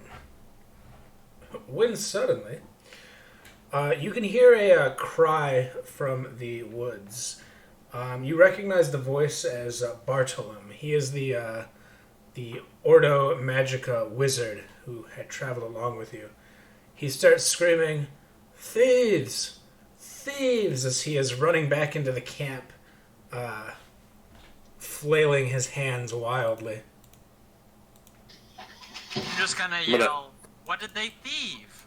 I'm gonna nudge Nino. It must be those bandits you saw. He looks at you and he looks to Argasto. You can see that Argasto is very visibly shaken by this. And he says, "The Sunstone! Someone took the Sunstone from my cloak while I was washing in the river." Upon saying this, Balin and Ludo give each other grim looks. And Argasto surprisingly looks around, and he says, "We might have to go back." What's You a should never sunstone? leave anything personal off your person. So you guys don't know what a sunstone is. But if you want, maybe it was some common knowledge thing. it's not a common knowledge thing. But yeah, if you ask him, he'll just explain to you. He says, "Look, I suspected the weather was gonna hit bad, and it still will, despite it being nice today. We normally couldn't travel this late in the season, but the wizards of the Ordo Magica, they lent us the Sunstone. It's a powerful artifact that could have brought warmth to the entire camp, even melted snow if wagons got stuck. We can't continue north without it. More so, they're expecting us to return it. I wouldn't want to face their wrath when we don't have it anymore." Did you see who took it? Bartolom just shakes his head. He says, "No, but how could there just be thieves living here in the woods? It's too cold. Nobody could be surviving out here."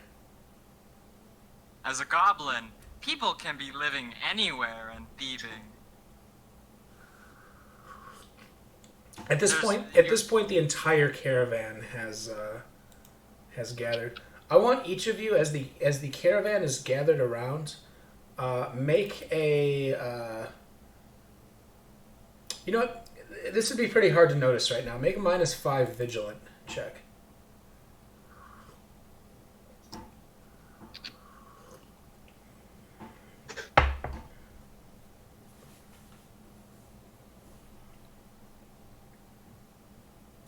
Guys are getting those Dungeons and Dragons rolls in there.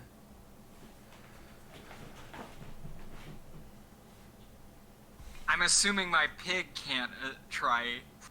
That wouldn't make any sense. Nah, your pig can't try for this. Yeah. Sorry, just a sec.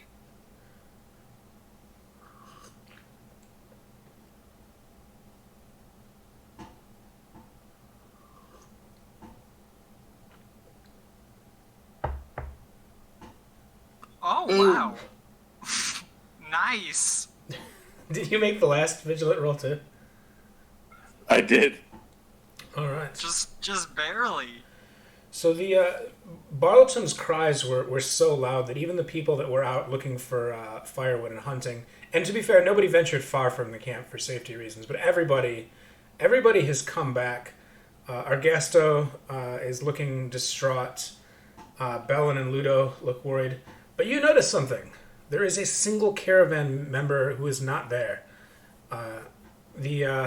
The man by the name of Keller that you met. Well, especially since Anselm went and learned everyone's name. That's fair. Yeah. That's fair. I could have probably given him a bonus for that, but I forgot about that. I say, hey, Argasto, it looks like Keller's missing. He looks around for a moment. He says, "You're right. Keller had a reputation for being a thief back in the day, but why would he take the Sunstone? I mean, what would he do with it out here?" Let's put Telk on a rack and find out.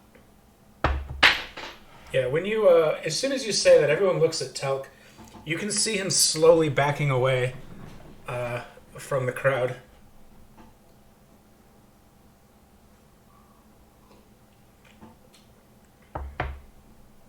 I'm gonna say yip yip for my pig to run around the back of him and corner him so he can't back out anymore.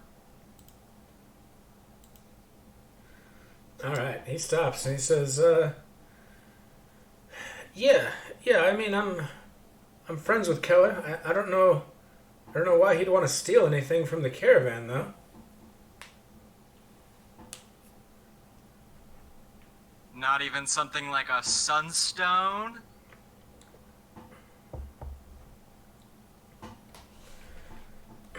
He says, "Look, just because you know a guy doesn't mean you know everything about him." You're looking awfully nervous there. Yeah. Fess up. Yeah, I'm gonna start taking my spear out and saying, Well, there are not many of us on this caravan, and if we don't survive, I don't know what more is gonna happen. So you better start talking up. All right, I'll have either Father Ansel or Fenya can make a persuasive with a +3 bonus. Not both of you, but just whoever feels like they're. I'll make it. I'll give one more thing. I'll say. Yeah, you'll Confess probably be and better at it than I Prius am. will show you mercy. That's good.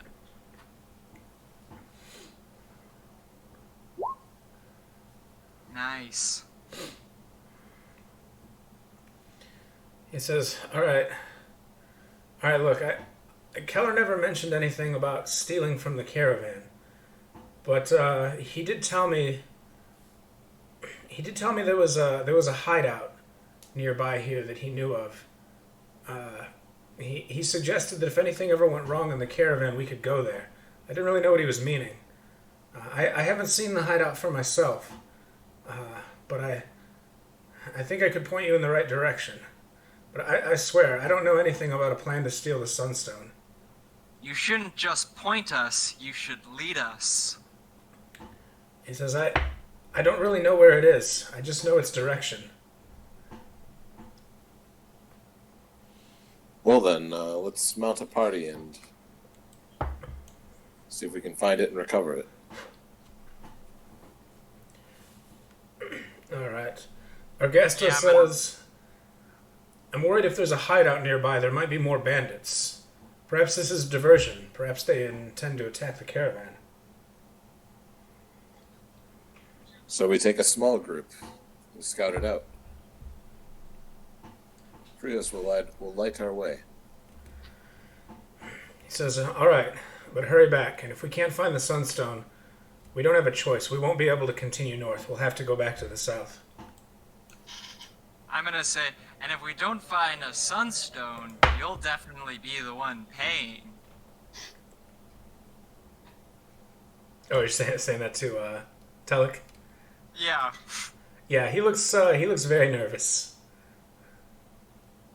And I'm gonna, as a small little goblin, I'm gonna stand up tall and hold that over him like it's some sort of achievement, even though it's nothing. All right, you can tell by the expression on his face that he is definitely rooting for you to find that Sunstone. And then since Ansel seems to be leading, I'm going to look up to him and say, "Lead the way, great father!" We're going to look to Telk and say, well, point us in the right direction then.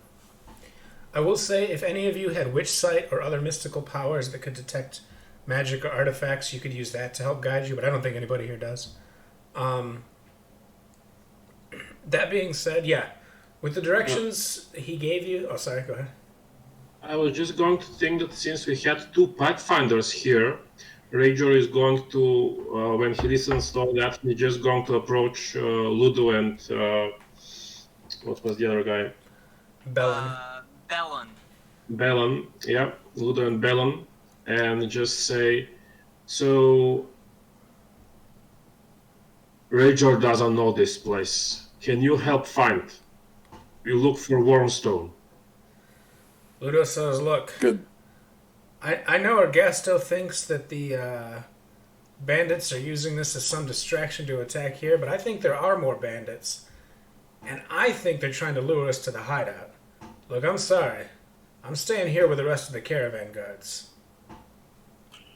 Can I overhear that and step up? Sure.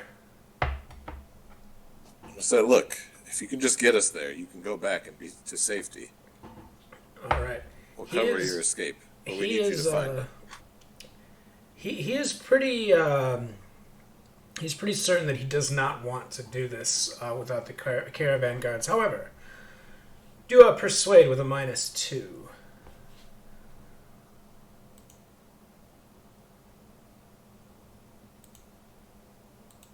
Oh, the -2 got me. He says, look, I'm sorry. I'm not going to get picked off in the woods by arrows. And I don't have any idea where this place is either any more than you. Can, We got one more Pathfinder. There is Bellin. there's Bellum. Let's go find Bellin. Yeah. Bellin will be there with Luda. Sorry, but yeah. Oh, he's right there. Yeah, they're usually together. like- You're just gonna turn to it's him like- and say, "Well, what about you?" Bellin says, if Looks like Luda... Krios has chosen you for this task. He says, look, if Ludo's not going, I'm not going. But I'll let you make a persuasion with a -5 to try and convince him otherwise.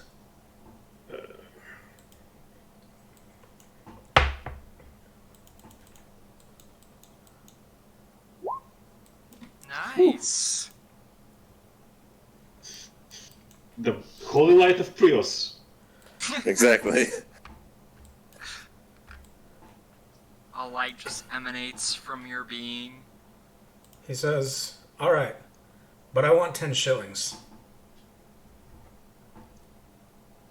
When we all come back alive.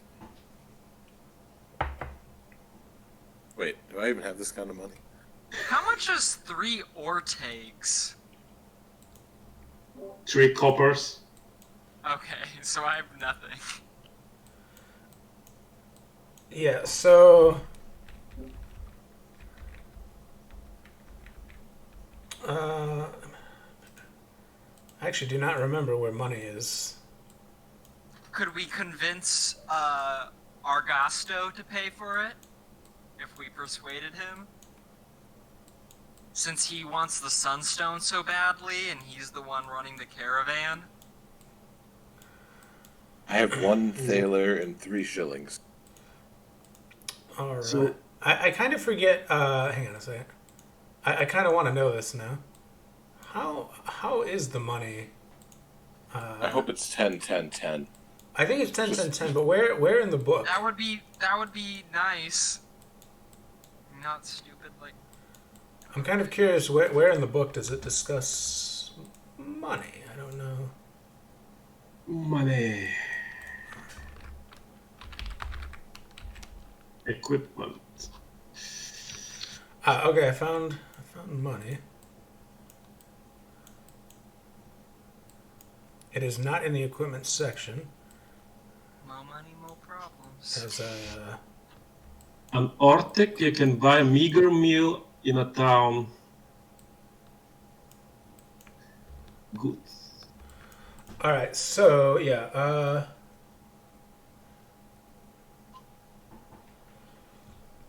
Okay, so there's there's the thaler at the top, which can be turned into 10 shillings, or 100 ortegs. So yeah, it's And 10, 10, 10 is indeed what it is, with shillings in the middle, ortegs at the bottom, thalers on the top. But you know what? If you guys approach Gasto, He should pay for it since he wants it so badly. yeah, you can tell he is irritated since Bellin is already supposed to be pulling his own weight on this wagon train, but he agrees, and he gives them the money.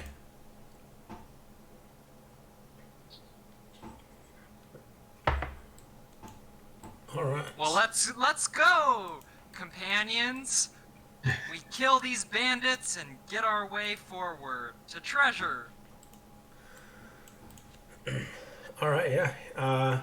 Bellin brings you into the woods. Yeah, after a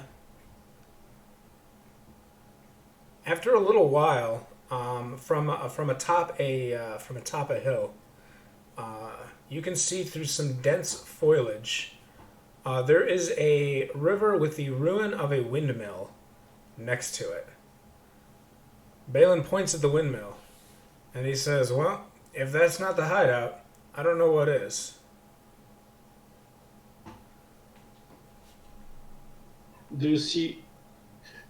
You seem you have sharp eyes. Do you see anything there? And I squint at the windmill, at tracks around it. Can you spot any tracks around? Yeah, similar to Rajor, I'm gonna say, what is? You go and make sure. Yeah, you guys are still quite a distance from the windmill right now, looking down on it. Um, it looks like it would provide good shelter out here. You don't see any wagons or horses or anything like that. There might be some tracks around it, signs of people using it as a hideout, but you'd have to get closer uh, to really determine. Could we force Bellin to go down there and just watch him to see what happens? Yeah, Bellin will tell you. He says, "Look, the Well, I'm saying if we all, like, since there are 4 of us and only 1 of him, if we physically say you're gonna go down there, so we see what happens, would that be effective? yeah. I mean, if you want to try and intimidate him into going, you could. You could I do mean, it. since I'm a small goblin, I'm just gonna motion towards the ogre and to the father and be like, should we? I'm willing to press my spear up. It's up to you whether you want. I'm down if you are. Hey, just a side note. I'm super sneaky. I'm probably even better than the scout here. Yeah. Well, if you're willing to risk yourself, no issues. When you say that, Ranger will actually look uncomfortable, and he said, "But we Fenya, we promised him we'll let him go," and then he'll say, Why don't you just take a look around, And I'm not good at spotting tracks and all that, but I have your back, Bellum. And maybe we can do it together or something.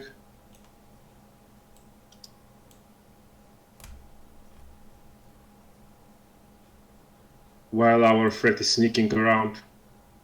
I mean, I'm willing. Fenya's willing to back off if anyone says that they're uncomfortable with that. I'm just suggesting things. This is Bellum. At least stay with us while and do a little more searching while Nino sneaks. Bellin says, "You know what? How about no? Any second, arrows are going to start flying from that windmill from the dozen bandits that are probably in there. We're all going to get skewered. Good luck getting the Sunstone. I'm going home." And he just starts marching back in the direction you guys came from, unless you want to physically stop him. I'm distracted by that window that he pointed at. And I try to look at judiciously at the windmill and see how can it be approached without becoming a pincushion. So, the windmill is located in a bit of a clearing. There's a semi-trail that you could use to get there fairly easily. There's a narrow river that the windmill is on the opposite side of, but there's a small wooden bridge next to it. It wouldn't be hard to cross. The windmill itself, from here, you don't see any windows or anything. The roof is partly collapsed, though. You can't see anybody in it from here. It doesn't look like if there were archers in there, you don't think more than 1 or 2 people could possibly fire out of that hole in the roof. It's so small. Mm-hmm. So it doesn't look like the building itself would be something that could be used to, like a castle turret with a bunch of archers firing out of it. And you can see at the bottom of the windmill, you can clearly see just a wooden door that doesn't look particularly secure. Maybe we can just go around a little bit and approach it from the other side. But and I look at Nino. So sorry for interrupting you. Neat. Did that guy that left with the Sunstone, did he see me fight? Keller? Yeah, I think everybody in the wagon train probably watched that excitement go down. Ah, damn. Okay.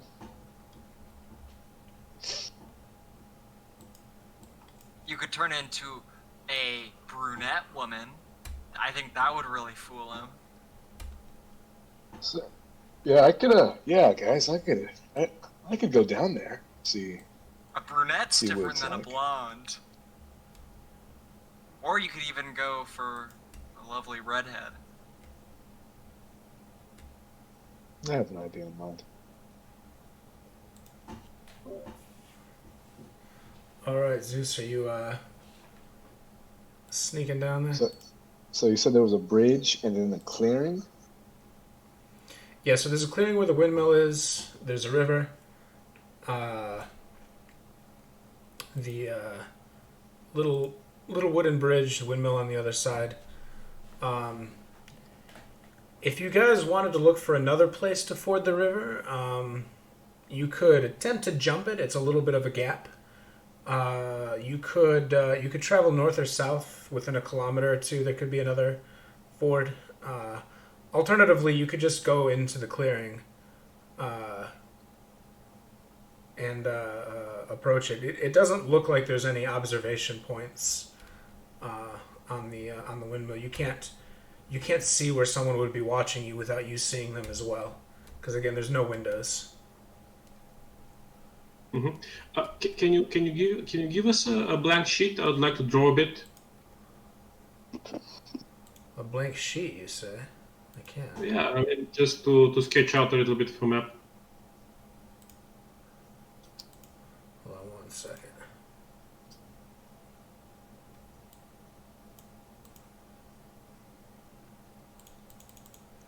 All right, I've got. Hang on. All right, I'm gonna just really quickly draw for you. All right, so you got a windmill. You've got river, and then this whole, and then we've got bridge, and then we've got trees all around, and you guys are watching from like a little vantage point up here. There's a little trail that could take you down into the clearing from where you are. Like I said, or alternatively, you could try to find other places to ford the river. Yeah. So, if the mule would be looking at a certain direction where the door would be. Sure. So the door.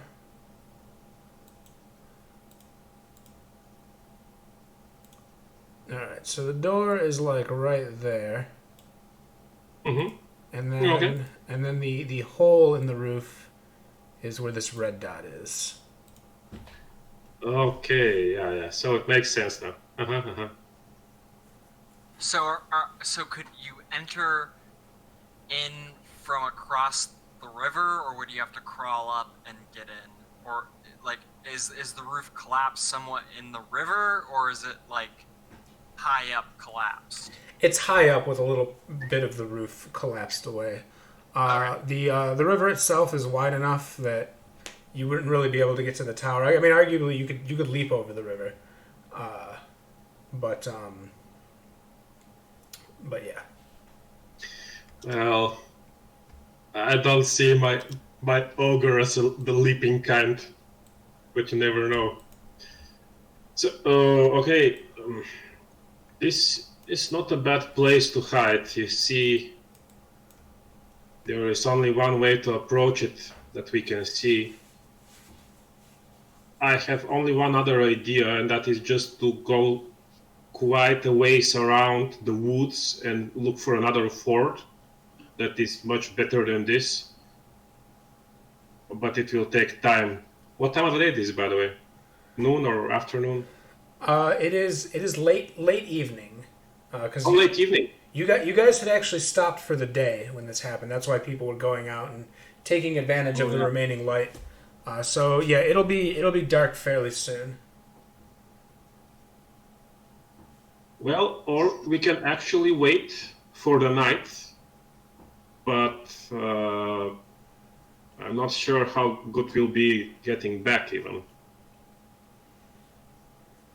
And he just shrugs. So basically, our options are rush in, try to take more time to find an alternative route that may let us sneak maybe more effectively, or wait and see if there's any activity among the bandits.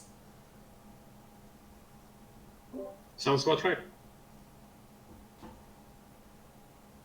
Other ideas? I don't have any other ideas. I'm not necessarily sure what's the best option though.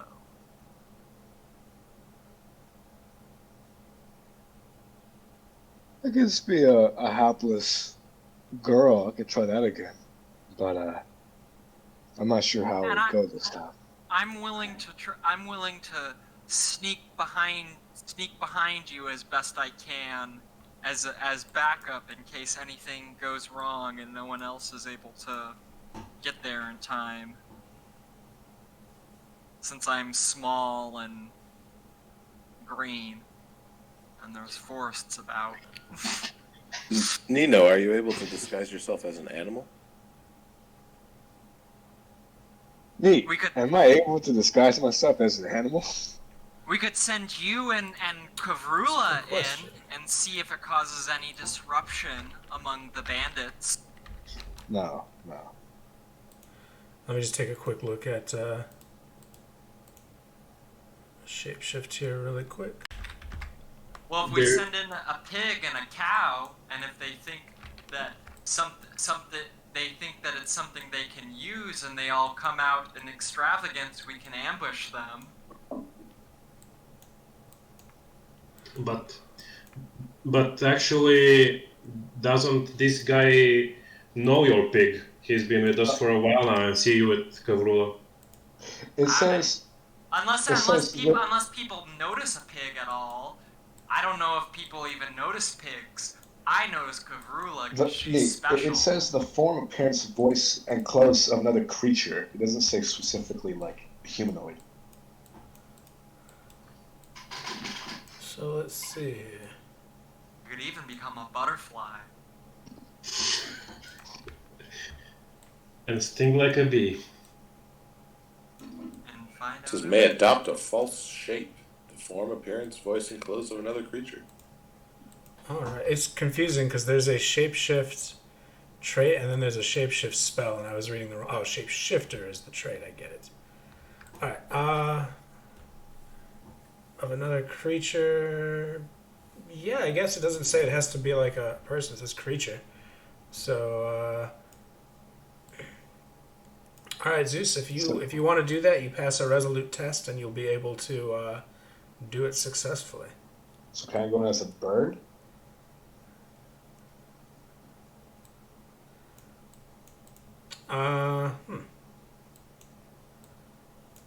It would be obvious you're not flying, but...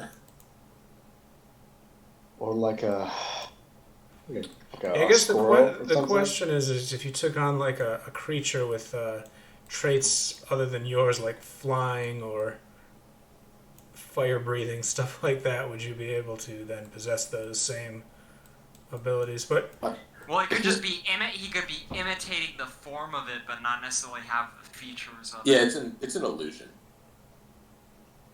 Okay. Yeah. If it's just it's just everyone that cares. Like he could be a bird, but like his body is walking, but the bird is flying, like where his head is technically. Yeah. Okay. Yeah. That works. Yeah, if it's just an illusion. So yeah, Zeus, you can turn into pretty much whatever you want. You need to do resolute to be able to transform, and then if someone sees you, there's just a chance they'll be able to realize there's something up. Okay. I'm gonna try going as a squirrel, maybe. All right, go ahead and make your resolute. Oh. All right. So for the remainder of the scene, you are not able to transform. You just don't have it in you right now. All right. I tried, guys. I tried. I tried to become a squirrel, but it was too small. Do you ever see Willow when he's trying to change the wizard lady from a squirrel back, and he keeps doing it wrong. That's what I just thought of there. But I've never seen Willow. it's a very specific scene from that. But anyways.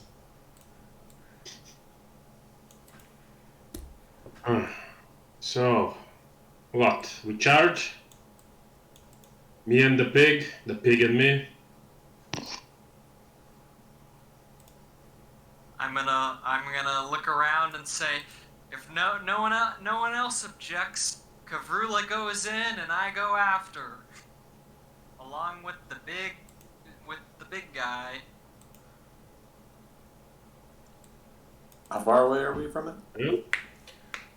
You guys are like a long distance from it right now. When you get down into the clearing where you can actually start approaching it, like 20 meters or so or less. Okay, well, let's get closer. And until stealthily as we can. And until you get to that clearing, the forest is going to obscure you. So there's no, even if someone was looking out, they probably wouldn't see you until you were somewhat close. Okay. Okay, that sounds good to just make our way down, kind of slowly and cautiously until we know more. You head down the clearing. So since you guys are watching or moving slowly and closely, who is going to be the point man of your group? The person walking in front. Who's your scout as you walk? Should that be the person with the highest discreet? Probably vigilance for scouting until you know that you want to hide from something. Well, that probably would be me then. I'm not sure who has anything higher than 11. Yeah, my vigilance only 10. All right, it is the ogre who is walking first. As you get to the clearing, said ogre needs to make a -3 vigilant test. Uh-oh. Oh boy, we needed that archer. Oh, nice. Wow. Ooh. All right, you guys all see the ogre walking in front of you stop mid-stride with one of his feet still in the air before slowly taking a step back. You see very well concealed in front of you there is a snare trap of some sort. Following the snare trap, you can see that a device has been rigged to a nearby tree. This trap would not only pick you up and lay you upside down, it would likely bash you against the tree. It's also connected to a bunch of metal cans and bowls, clearly an alarm system of some sort. So in addition to getting turned upside down, it would make a lot of noise. However, you have spotted it, and with you being able to draw your friend's attention to it, there's no chance anyone would trigger it or step in it. Yeah. Okay. Keep an eye out. So it's easy just for us all to step over it. We don't have to disarm it or anything.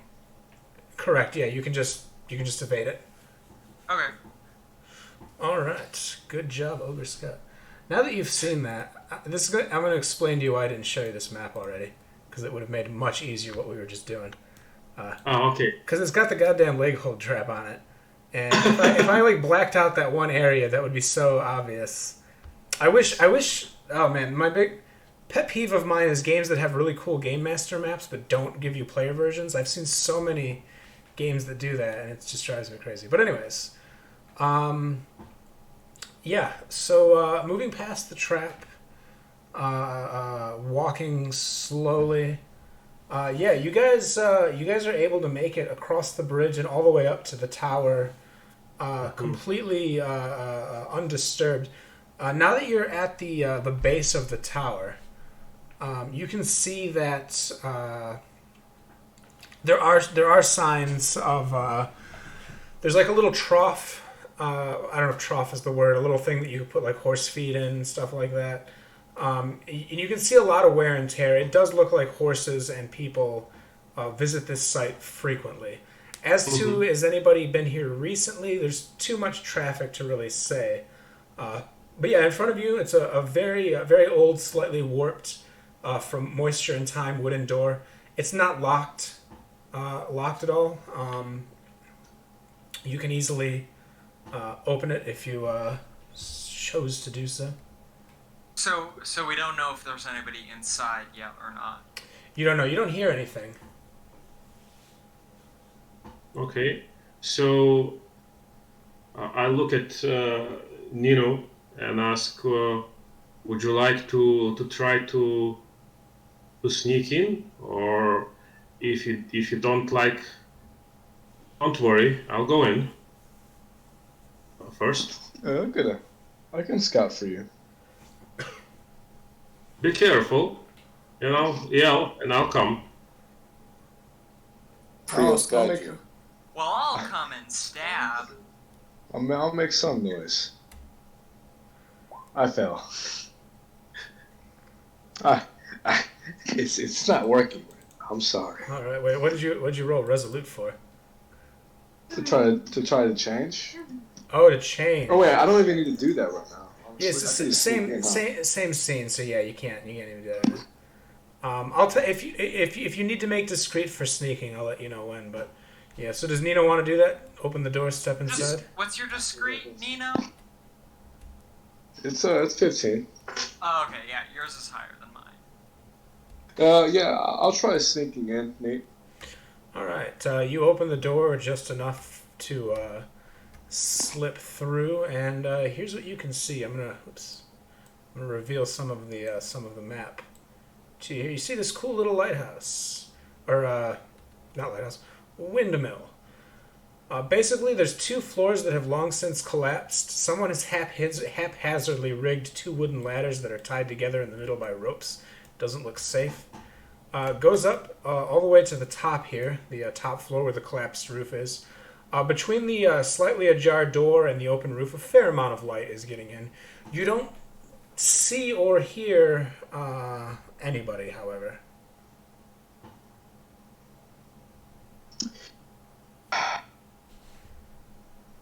I want to feel out the ladder, see if it's trapped or rigged or what's with it.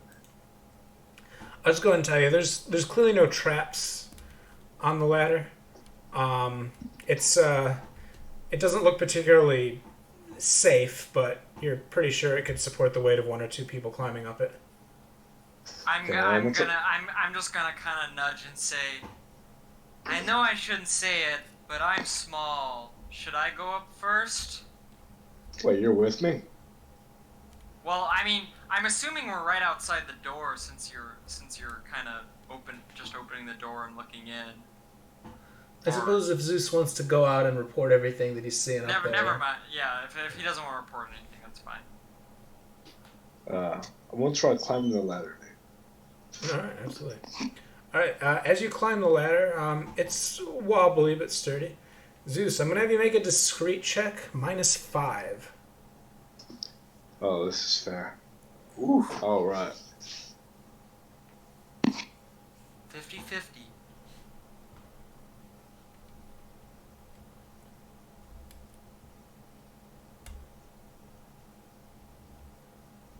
The suspense is killing me. Sorry, I accidentally went out of roll 20. That's okay.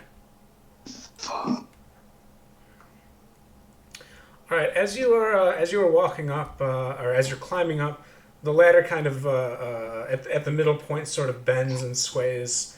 It makes a lot of noise. When you get about halfway up, I'll just go ahead and reveal this whole thing to you right now. And hang on 1 second.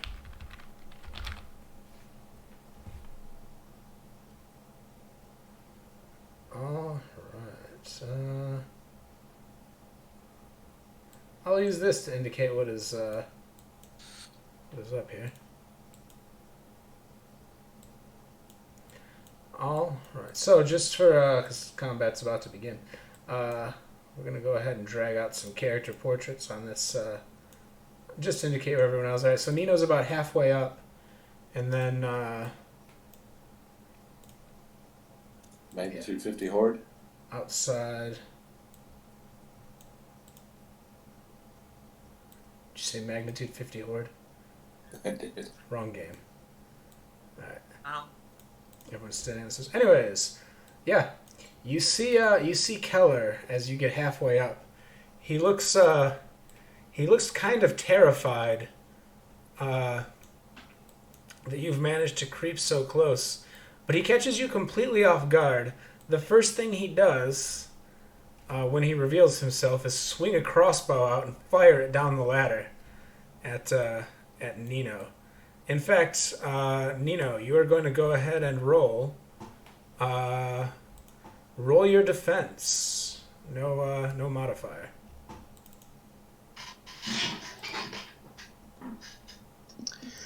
Hold on. I need to see how this. Let me see something real quick. I need to see if I'm properly doing this.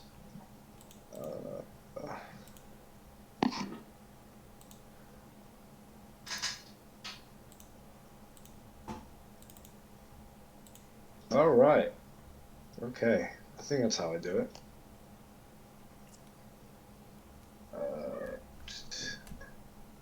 And my defense is the thing I'm rolling with, right?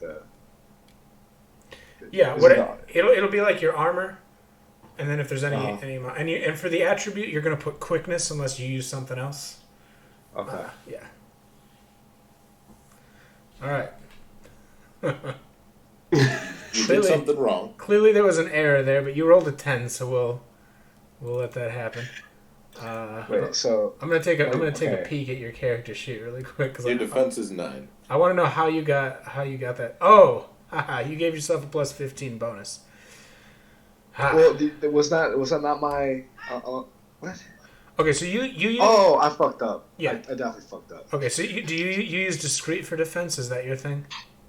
Yeah. Okay, so you are going to get rid of that plus 15 bonus at the end because it's already rolling your discreet. Also, okay, your studded leather is impeding. So for impede, you should put 2 in there unless you have a attribute that changes. Because I believe Do you put -2 or just 2? That's a good. You know what? That's a good question. Let me roll his studded leather really quick and see what happens here. Let's see. Oh, you need to add a -2. Yeah, because it didn't seem to use that 2 anywhere. Let me just remove this defense bonus that's in there. Shouldn't be there. Hang on a second. Wow, feint is really powerful. Attack and defend with discreet. Yeah. All right, let me roll it again. Okay, indeed it is -2. So I already put it in for you. The -2. So it says on my character sheet my defense is 9. So like, do I add that in defense, right? No, that's if you were using quick. Yeah, let me just take a quick look at. So your My quick is quick is 11. You have a -2 from your armor, so you would be at defense 9 if you were using quick. But because you have feint at the adept level, you're at a 13, right? Okay. I don't know. This thing's confusing. Yeah, it should have just put that on the character sheet as that defense. But these character sheets are a little wonky. I've noticed a couple of little issues. So yeah, see, I saw it was 9, and then it said I used discreet, so I just thought 15. So okay, yeah. So don't put any bonuses or disadvantages. So your discreet -2 impeding is from the weight of your armor, but nevertheless, you needed a 13. You rolled a 10. You managed to get out of the way of the arrow, and we're going to immediately go into initiative order. So yeah, you guys probably hear you probably hear the twain of the crossbow hitting the ground. Maybe a cry out from Nino, who is holding onto the ladder desperately. So with my defense, I know I shouldn't have a 0, Or should I just keep it at 0? Hold on a second. Oh, that thing all the way to the right that says defense 0, that's if you have a modifier to it. Like a further modifier for some reason. But you don't. You just leave that at 0. Everything else is already calculated in for you. Okay, that's confusing. All right, cool. And then most of the modifiers you get are going to be one time, so you're just going to enter them in. So you can leave that as 0. You have to put in impeding -2 or something in there. Otherwise, it's impede -2, but I already put it in there. And so the attribute for defense is quick. Is that right? Correct. Okay. All right. All right. It is Fenya's turn. You feel you probably haven't seen Keller, but you sense that you have found him based on the crossbow bolt striking the ground.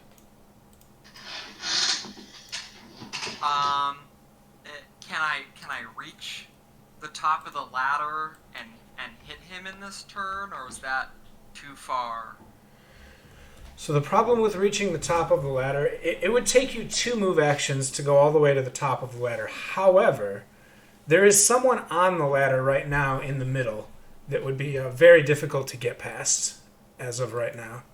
Even with my small size, clambering. Oh, I forgot you were a little guy. All right, I tell you what. If you want to try and climb over / past Nino, I'll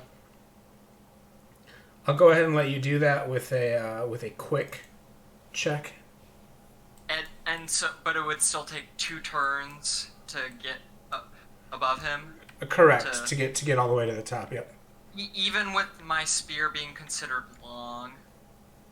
Even with your spear being considered long, because it's not like it's not ladder length. So that would take 2 turns, and I'd be at the top, and then it would be basically I wouldn't be able to do anything and waiting until he kind of shoots me. Yeah, basically. If you had a ranged weapon of some sort, you could start firing back from down here. Otherwise, Yeah. Can you reload a crossbow and shoot it in the same turn in the system? So, reloading a crossbow. It's funny you asked that because I'm looking it up as you. The crossbow. All right, crossbow requires a movement action to be reloaded. Bows and slings are a free action. So yes, as long as he stays put, he can load and fire it every time. Yeah, and he's at the top of a tower, so he basically doesn't need to move. Yep. And so he missed Nino with his first shot. Nino's kind of within range to be able to hit him. So, I mean, basically we're thinking either, since I'm small, I might be able to scramble over him so we both could get a hit in next turn, possibly, so it would be 2 hits, best case scenario, but otherwise it's basically all of us kind of sitting at the bottom of the ladder until Nino reaches the top. Yeah, that is about the size of it.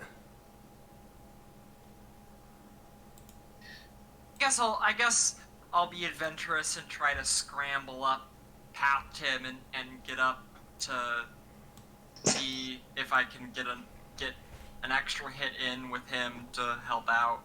All right. You can't get past me. You're just gonna get them to the middle.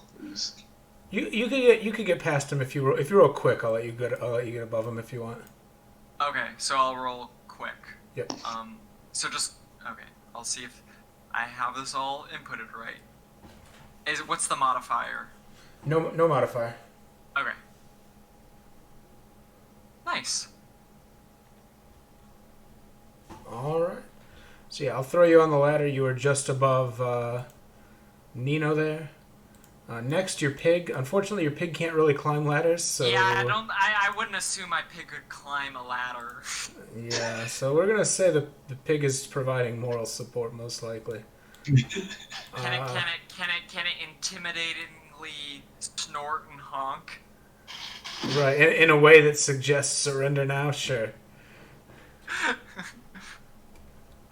I can't even imitate a pig snorful. All right. Anyways, it is our mighty ogre.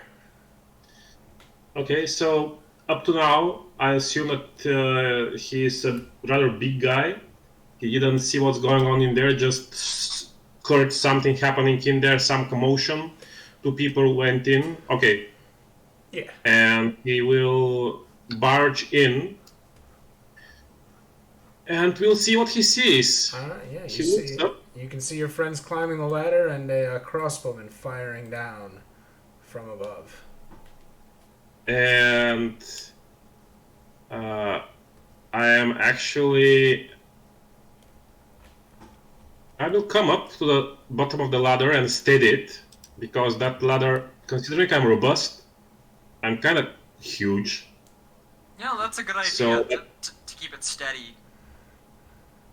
Yeah, and then he will stop for a moment and then narrow his eyes up there, narrow his eyes around look around at the entire mill, and just yell out to you guys, why don't you just get down there, and I'm just going to take away that ladder, and he can rot there until the end of his days. All right. With that, Nino. All right, I'm gonna try climbing the ladder to get up there. All right. I won't make the goblin be an obstacle to you. I'll say you guys are both kind of facing. You're already halfway up, so. I'm small and just kind of acrobatically kind of slinging around. So, Nino, you can make it to the top floor this turn. You won't be able to attack this turn. Getting the rest of the way up the ladder is your full action. But at least you're not standing on the ladder in case you get hurt again. Can I talk? Yeah. Hey, look. Stop it. We're not here to kill you. Stop attacking, and you won't regret it. Trust me. Now, like to try convincing him. All right. I tell you what. If you can make a persuade -5, he'll realize his situation is hopeless. Oh God. All right. He is either a psychopath or afraid of something more than he's afraid of you. Back to his turn. Since you are at the top of the ladder, he is going to forego fighting with his crossbow anymore. And I'll just move him over like he's going to slap fight you there. All right. Yeah, he is going to take his dagger and attempt to stab you with it. So go ahead and make a defense roll. All right. I'm gonna move back and pretend to trip, and that's gonna be my false weakness. Add some flavor. All right.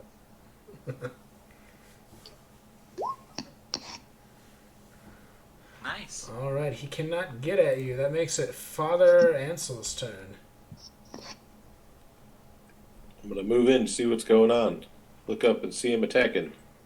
All So right. may Priya strike you down. I'm gonna activate Adept as an action, or my leader ability, the Adept level, as an action.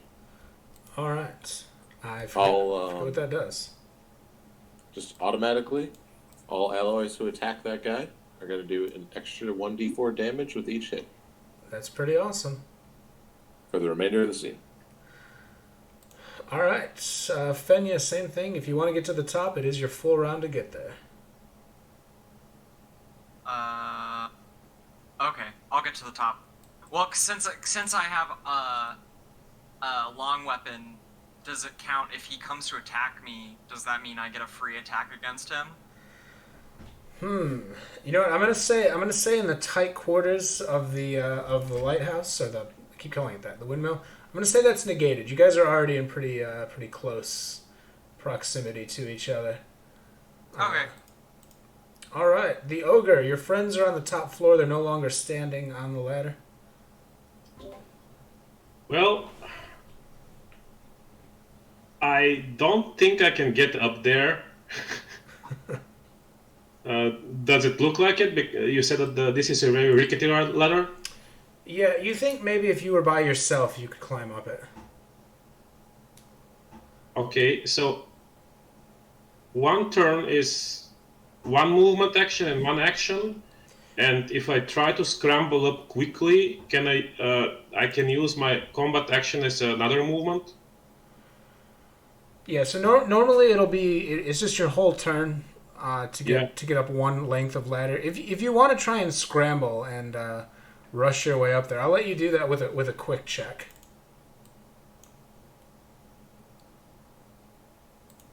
I wonder. You know what? I'm gonna do something else though. All right. Now he's seen me before, and I also have my bestial burden there. So I'll do something else because I don't feel confident on that ladder. I assume I'll reach about halfway. I was looking up falling damage in case you tried to book it. Yeah. Well, he's not an idiot. I mean, He just seems that way for appearances. You'll have to remind me what the bestial thing does. Does it have a mechanical effect on the enemy to see you? Yes. So basically, I can try to intimidate, and I have a chance to actually I have a chance to reroll to succeed. I think. Let me just pull it up really quick. I had it here actually. Give me a sec. Where was that? I just had it right in front of me.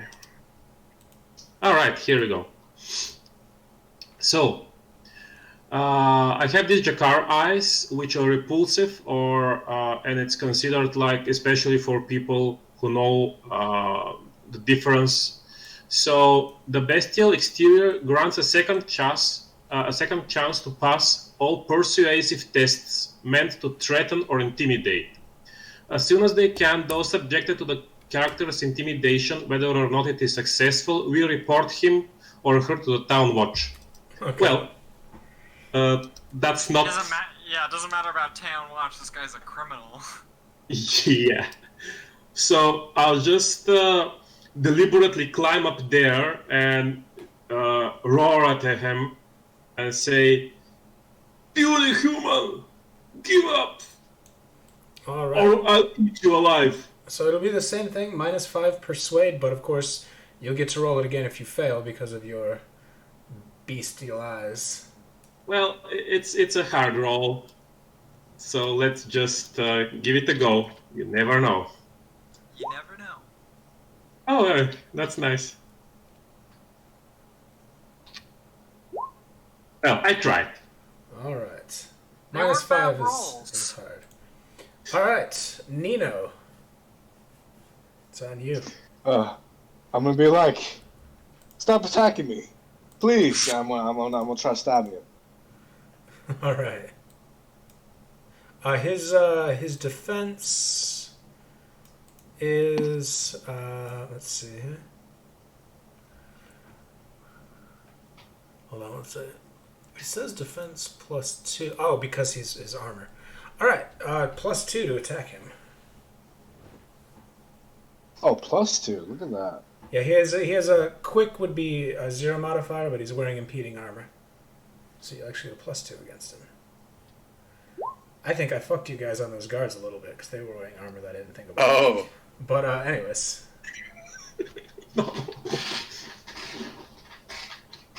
Well, I have good news. You do an extra D4 damage.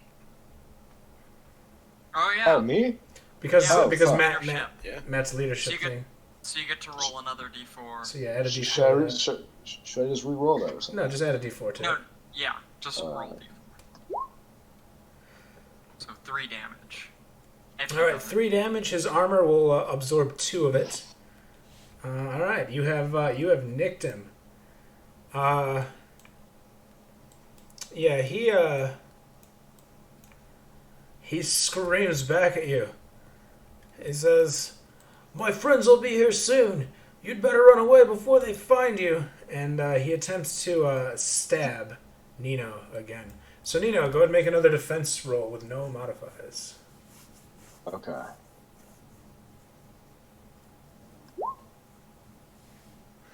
All right, that is a no go. We're gonna go back to Father Ansel.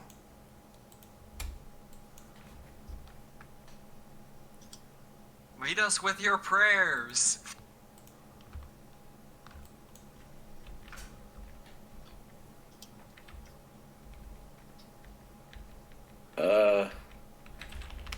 Gonna shout up for moral support. You're just gonna start reciting holy scripture.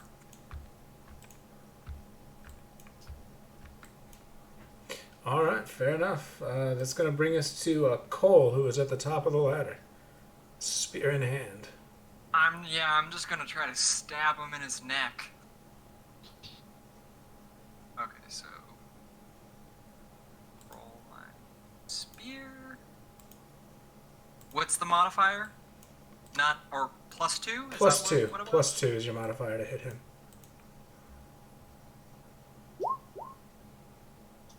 Oh, 'Tis a miss. All right, the ogre is halfway up. Okay. You can use your whole turn to sort of force your way up there if you want. So actually what I wanna do is if I come here, can I try to pull him down like with a grapple thing?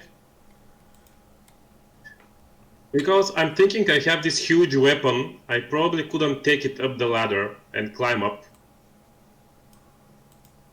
So Yeah, I tell you what. I'll let you try to grab at him from the ladder. It'll be a little difficult to get him. I'll make it a -2 strength check to be able to grab him and pull him down. more than fair. That'd be a pretty untimely end to just get pulled by your foot and then just fall at the bottom of a tower.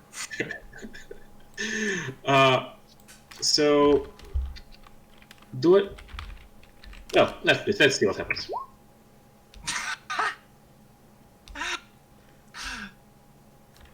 All right. Yeah, you reach up and you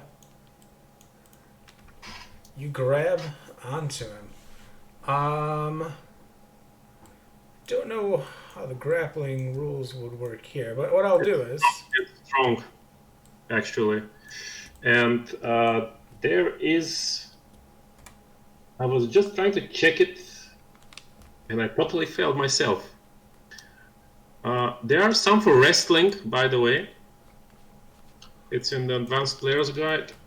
you know what, since you're on the ladder and grabbing him, I'm just gonna do it this way. This won't be like a regular grapple. I'm gonna have you make a straight up unmodified quick check. Quick one.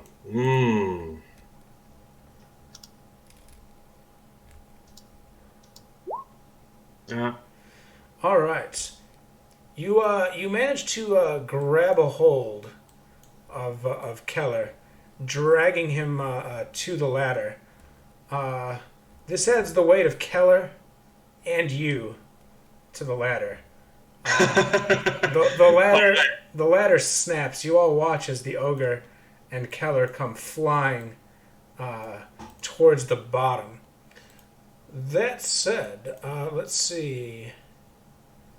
That's going to be 2, 4, 6. We'll call it 7. Oh, these are 2 by 2. Yeah, we'll say a 7-meter fall.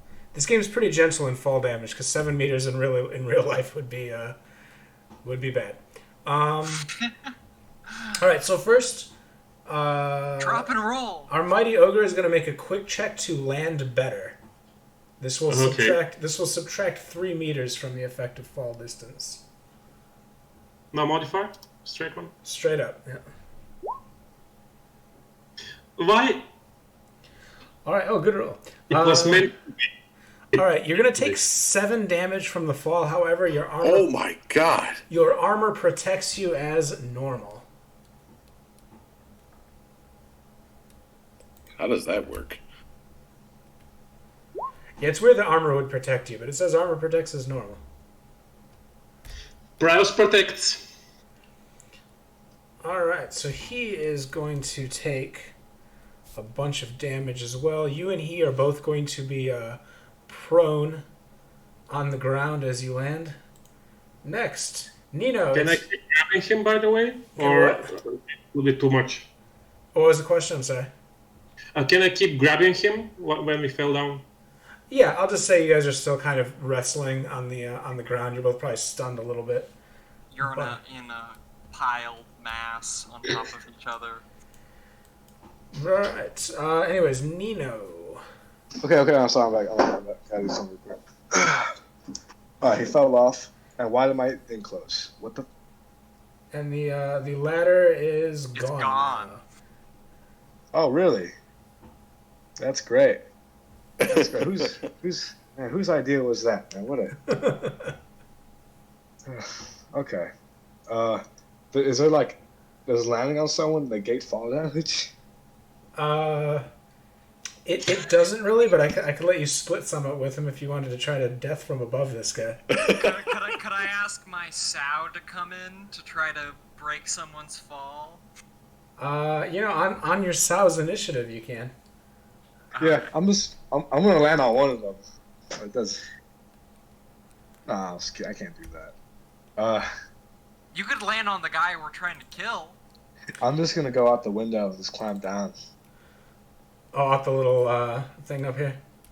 Yeah. All right, I won't even worry about a roll for it right now. All right, Oh. Keller is gonna try and break free of the ogre. So the ogre is gonna make a strength check +1, because Keller's not super strong.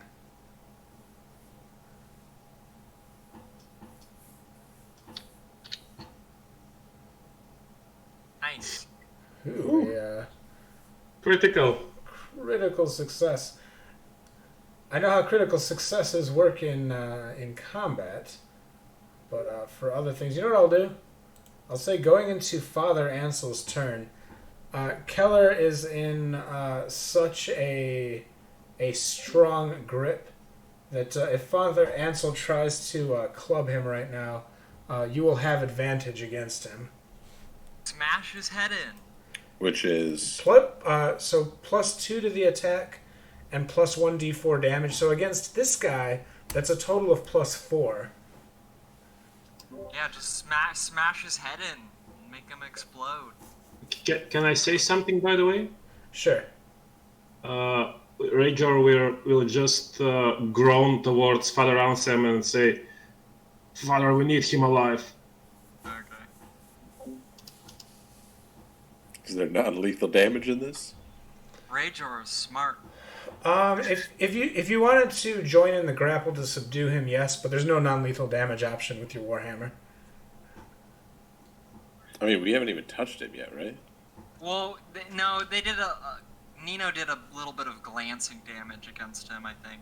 And then he fell. So And then he fell. Yeah. 75%, no, 80% of his damage came from the fall so far.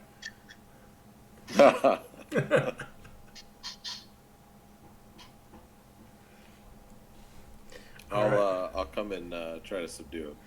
All right. I won't even require a roll. With you guys both trying to subdue him, Keller will realize that this fight is hopeless. He will he'll surrender and he'll say, "Please let me go. I promise I'll never steal anything again as long as I live." Where's the Sunstone? He points. He says, "It's with my belongings up at the top." At this point, yeah, you guys can see like a little backpack, which indeed does have the. As soon as I hear that, I'm just gonna start scrambling through his belongings to get the pickings. Sure, yeah, he doesn't have much. He's left a crossbow behind up there. He has 7 bolts. You know what? I'll just type it out here. All right, so we got a crossbow, 7 bolts for said crossbow. What you assume is the Sunstone, and he has a dagger on him. If you want to take that, he doesn't have any money. or anything. Anything. I'll take his crossbow plus his 7 bolts, and I'll take the Sunstone before anyone else does. Hey, Neat, is the crossbow precise? I don't know. Let me check real quick. I need to know. Are you looking for a precise weapon? I am. A crossbow is not precise. Longbow would be. Ah, fuck. All right, that's fine. Before you question, I'm gonna take both. Okay. Since Nino already went out the window and I'm the only one up top. All right. And before you question this guy, because I just drank a whole huge thing of tea again, I need another restroom break. Be right back.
Strong stat to attack.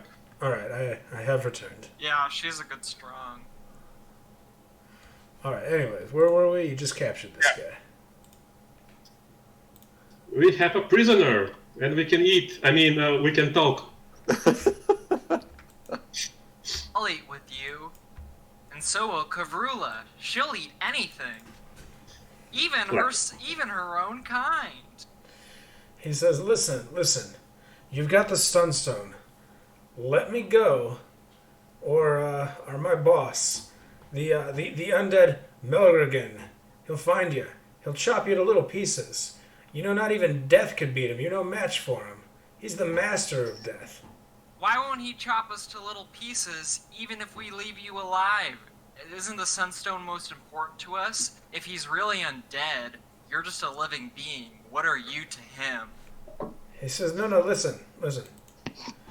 You let me go. I won't tell him where you guys are, or about the caravan, or. Well, but if we kill you, he won't know where we are either, unless you've already told him. You said that you won't tell him, and if you say you won't tell him, that means you haven't told him yet, unless you're gonna say something different. He says, all right. I kind of lied. He can track where the Sunstone is. But if you let me go, he won't have any reason to avenge my death, and he's not going to attack the whole caravan. This is why we did it this way. This is why he had me sneak it. He didn't want to fight the whole caravan, but he would to avenge the death of his favorite Lieutenant Keller, for sure. How can I see if he's lying or not? You know, if you're his Can I favorite Can I lieutenant- backhand him? Sure, you can back out. I think vigilant is to detect lies. I'm not sure, but I think so. If you want to try, Let's say, shut your mouth, filth. Could most of us roll that, or is only one of us? you know what? If you all want to roll it, you can. You might just get different opinions on whether or not he's lying. It's actually a +3, so Nino actually succeeded. Oh, Okay. Yeah, Okay, almost cool. most of your rolls against NPC stats will have some sort of modifier. Yeah. so is he, Can- yeah. is he lying, Nate? I couldn't tell. Rage or Okay. Nino could tell. And Rager just roars in his face and says, "Little man lie. I see. Rager sees. You lie." I just don't believe anything he says, period. Yeah, so Yeah, those of you guys that made vigilance, he does seem to be telling the truth about having folks that he works for, and he does seem legitimately terrified of this Malgarin character that he mentioned to you. So perhaps he is really, really powerful. But would they really come after him specifically rather than the Sunstone? Is what we do to him any significance? Like, Yeah, if we... You get the feeling that he is not as important to this guy as he claims. Okay. I look So- at Anselm and actually, do I know what undead are? I mean, Rager lived with a witch. Yeah, I mean don't- you're also from the forest, right? So Yeah. you're probably aware of the concept of undead.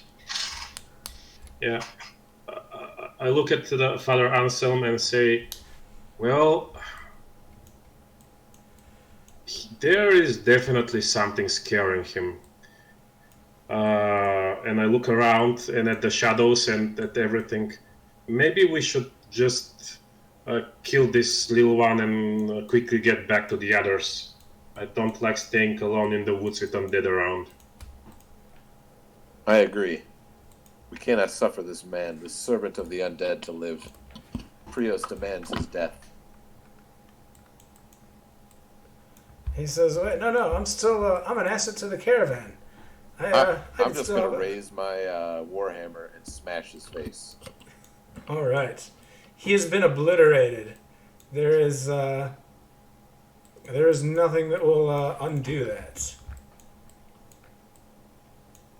Oh, Wait, I'm sorry, what just happened? I had to let my cat out. Father Ansel smashed the dude's head in. Okay, that's what I assumed. Nice!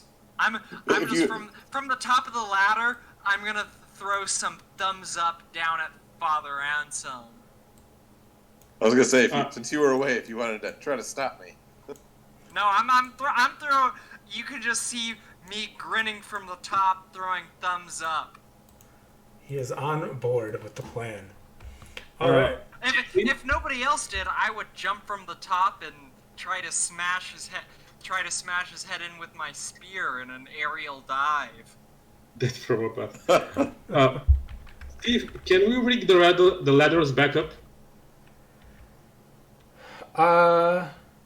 Yeah, you can put them back together. Yeah. They'll still be flimsy, but Well, I'm small, and Nino already decided to go outside the outside of the tower. So yeah, I'm quite happy with how things ended up. yeah. As for climbing down, now that there's no pressure, there's no combat. If you just wanted to try and climb down the walls and the broken floors, I wouldn't even require a roll for it.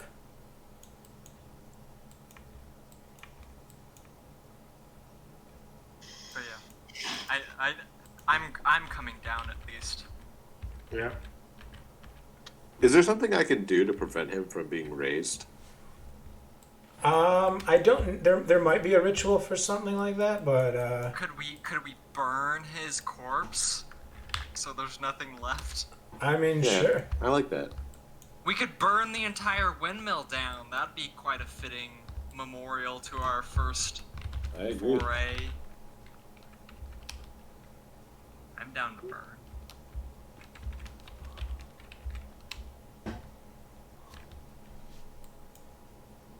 Yeah, let's light it up and head out. As you say, Father. You know yourself. The Father knows all. Burn all that desecrates. Heresy. All right, you can light his body aflame just in case he might be raised again. But yeah, you have the Sunstone now. Could we burn him with the Sunstone as some sort of irony? So to burn him with the Sunstone, you would have to link the artifact to yourself. That would give you 1 permanent corruption. Okay, and then never mind. I was just. And then a D4 additional temporary corruption anytime you use one of these. We can just burn him under normal means. Magical artifacts are they're no joke in this system. But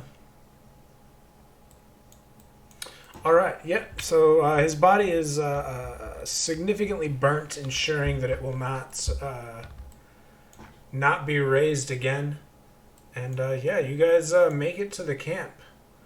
You were basically heroes because Agasto had already sat everyone down before you came and gave them a speech about how it was impossible to travel north and that they all needed to be prepared to go back and wait out the winter before heading north again. And then you arrive right after he gives the speech, Sunstone in hand, ensuring the success of the rest of the mission, where surely nothing else will go wrong.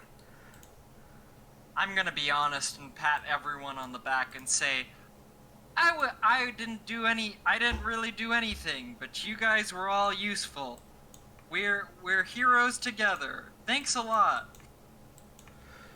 All right, and I think what I'll do is we're getting kind of close to 1 a.m. here. So, and then the next part of the adventure is its whole thing. So I think I'll end the session here, and we'll pick it up next week if that works for you guys. Yeah. Awesome. This is a fun time. All right, yeah. I definitely need to read through the rules a little bit better, but for me, it's impossible to learn the rules without, to really learn them without playing through once, because now I know, things I want to look for. No, that tends to be the case with any system. You kind of have to play it to really know what you feel. The nice thing about this game, I love the system is simple, but it doesn't feel too simple to me. I don't know. It's nice and smooth with you guys doing all the dice rolls. Yeah, it doesn't feel overly simple, but it is simple. Yeah. There's just the right amount. It's simple from a play standpoint, but from from the statistics or crunch standpoint, it's still the same. Yeah. Mm-hmm. But adventures in this system. Actually, 3 different versions of the Promised Land. Nothing like this one. We just went and took out some people. That was our task, a one shot, just to save a bunch of people from the north. And so I know the system, but it's been kind of half a year since we played. We never managed to reach the end of the Copper Crown. So yeah, it's pretty much imbalanced. That's one of the things. And I like it. It's different. Yeah. Yeah, I'm not a huge fantasy genre guy normally, but I was sort of fascinated by the ultra dark setting this world in. Also the brutality of it. Death can come so easy in this, and I think having that fear for your characters is important in a game. I don't know. At least having some stakes to try to feel like you should care about your character somewhat. Yeah, I know what you're gonna say, Matt. You're gonna bring up Forbidden Lands. I have another campaign of Forbidden Lands that I've been running for months now, and that game is famous for player death. And somehow they've almost died so many times, but they've just magically survived. I've got the little tombstone markers I keep waiting to put on the maps that they give you to mark the player deaths. I haven't been able to use them yet. Yeah, I played a first edition campaign for some time where I went through 4 different characters because they just died from different shit. Like first edition D&D. Yeah. For Forbidden Lands is very similar to that. You have like everyone has like 2 to 5 HP. The whole Yeah, and that's it. My first character, our first thing the group came up to was a gelatinous cube, and I thought, I'm a warrior. I'm gonna fight this cube. And I died in the first round. If your low level characters, a gelatinous cube is a significant opponent. Yeah, we were first level. I learned quick. Yeah, that's how you learn. Yep. I want to know what. Honestly, it's fun to have a campaign somewhat where you learn that characters can die, and it's like that's not the end of the world. I also to keep going. I normally run one-shot games on Tuesdays, and you get a lot of freedom to kill characters in that because nobody minds if they die. One shot, especially if you're running like Call of Cthulhu or something like that, which I've run a lot of. I mean, dying is fun to a certain degree. There's a certain freeing aspect to it. As long as I think some new game masters have issues where they just do like unbalanced or meaningless combat that results in player death, and that can be a little lame. But if it feels significant somehow. Well, and especially it's like I've had a GM where it's like, when it's really the right moment, he works things around so it works out right where a character survives. But other times where it's just like the same GM where it's like, no, you're just gonna die. It's just that's the way it ends up. That's how it's gonna work with how the situation is. Yeah, like Juan's death at the end of that campaign. That was very fitting. Oh, and Cult? Yep. Yep. Have you guys ever played Cult Divinity Lost? I have not. It is my I love Call of Cthulhu, but Cult is my #1 favorite horror game. But it's meant to contain a lot of really disturbing content, so it's not for everybody. And I put content warnings in it when I play it, but if you can handle just about anything, it is a really rewarding horror game. It's less Call of Cthulhu and more Hellraiser in its feel for sure. Yeah. It's very, very story driven. It's very fun. Very story driven, yeah. Yeah, you could end up wrestling giant spiders naked if you get in the right situation. There was that situation. It sounds like very much the wrong situation. It worked out for him somehow. Actually, I had something similar in Call of Cthulhu. We were stuck in a ship in an iceberg, and we had to fight a monster there. Was this? No, we don't have to fight it. Was it an invisible monster? Yeah, that one. I know what you're talking about. Yeah. So, and my guy was a martial artist, former military guy, so whatever. And he killed it. You with a punched it to death? Oh, okay. And it was crit after crit after crit defense after crit defense. And we actually expected to die there. We totally expected to die on our boat. And then the dice decided this is not gonna happen. And it was very epic. So it's very rewarding. I'm sure you know it with your games if you have something that is so much stacked against your character and then yet you prevail. Yeah. So there's that. Yeah, what was that thing that I punched that I made run away because I punched it so hard? Was that in Call? Extreme success. Oh, in Call of Cthulhu? Yeah, it was the big flying creature that came in and eviscerated a guy immediately. Oh, the Baki, or however you pronounce it, I don't remember. Yeah, the Biaki. That came in. My character was a boxer, and he ran up and punched it and got an extreme success and rolled max damage. Almost killed it on the spot. Yeah, exactly. That's pretty After it- impressive for an otherworldly creature. After it literally, I think it killed 1 or 2 people right in front of us. Yeah. Call of Duty is nice. It is. It's very fun. I like Cult better though. It's even. It's crazy.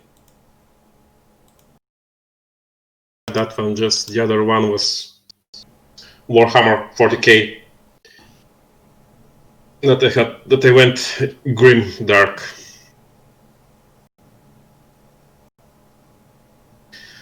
All right, guys.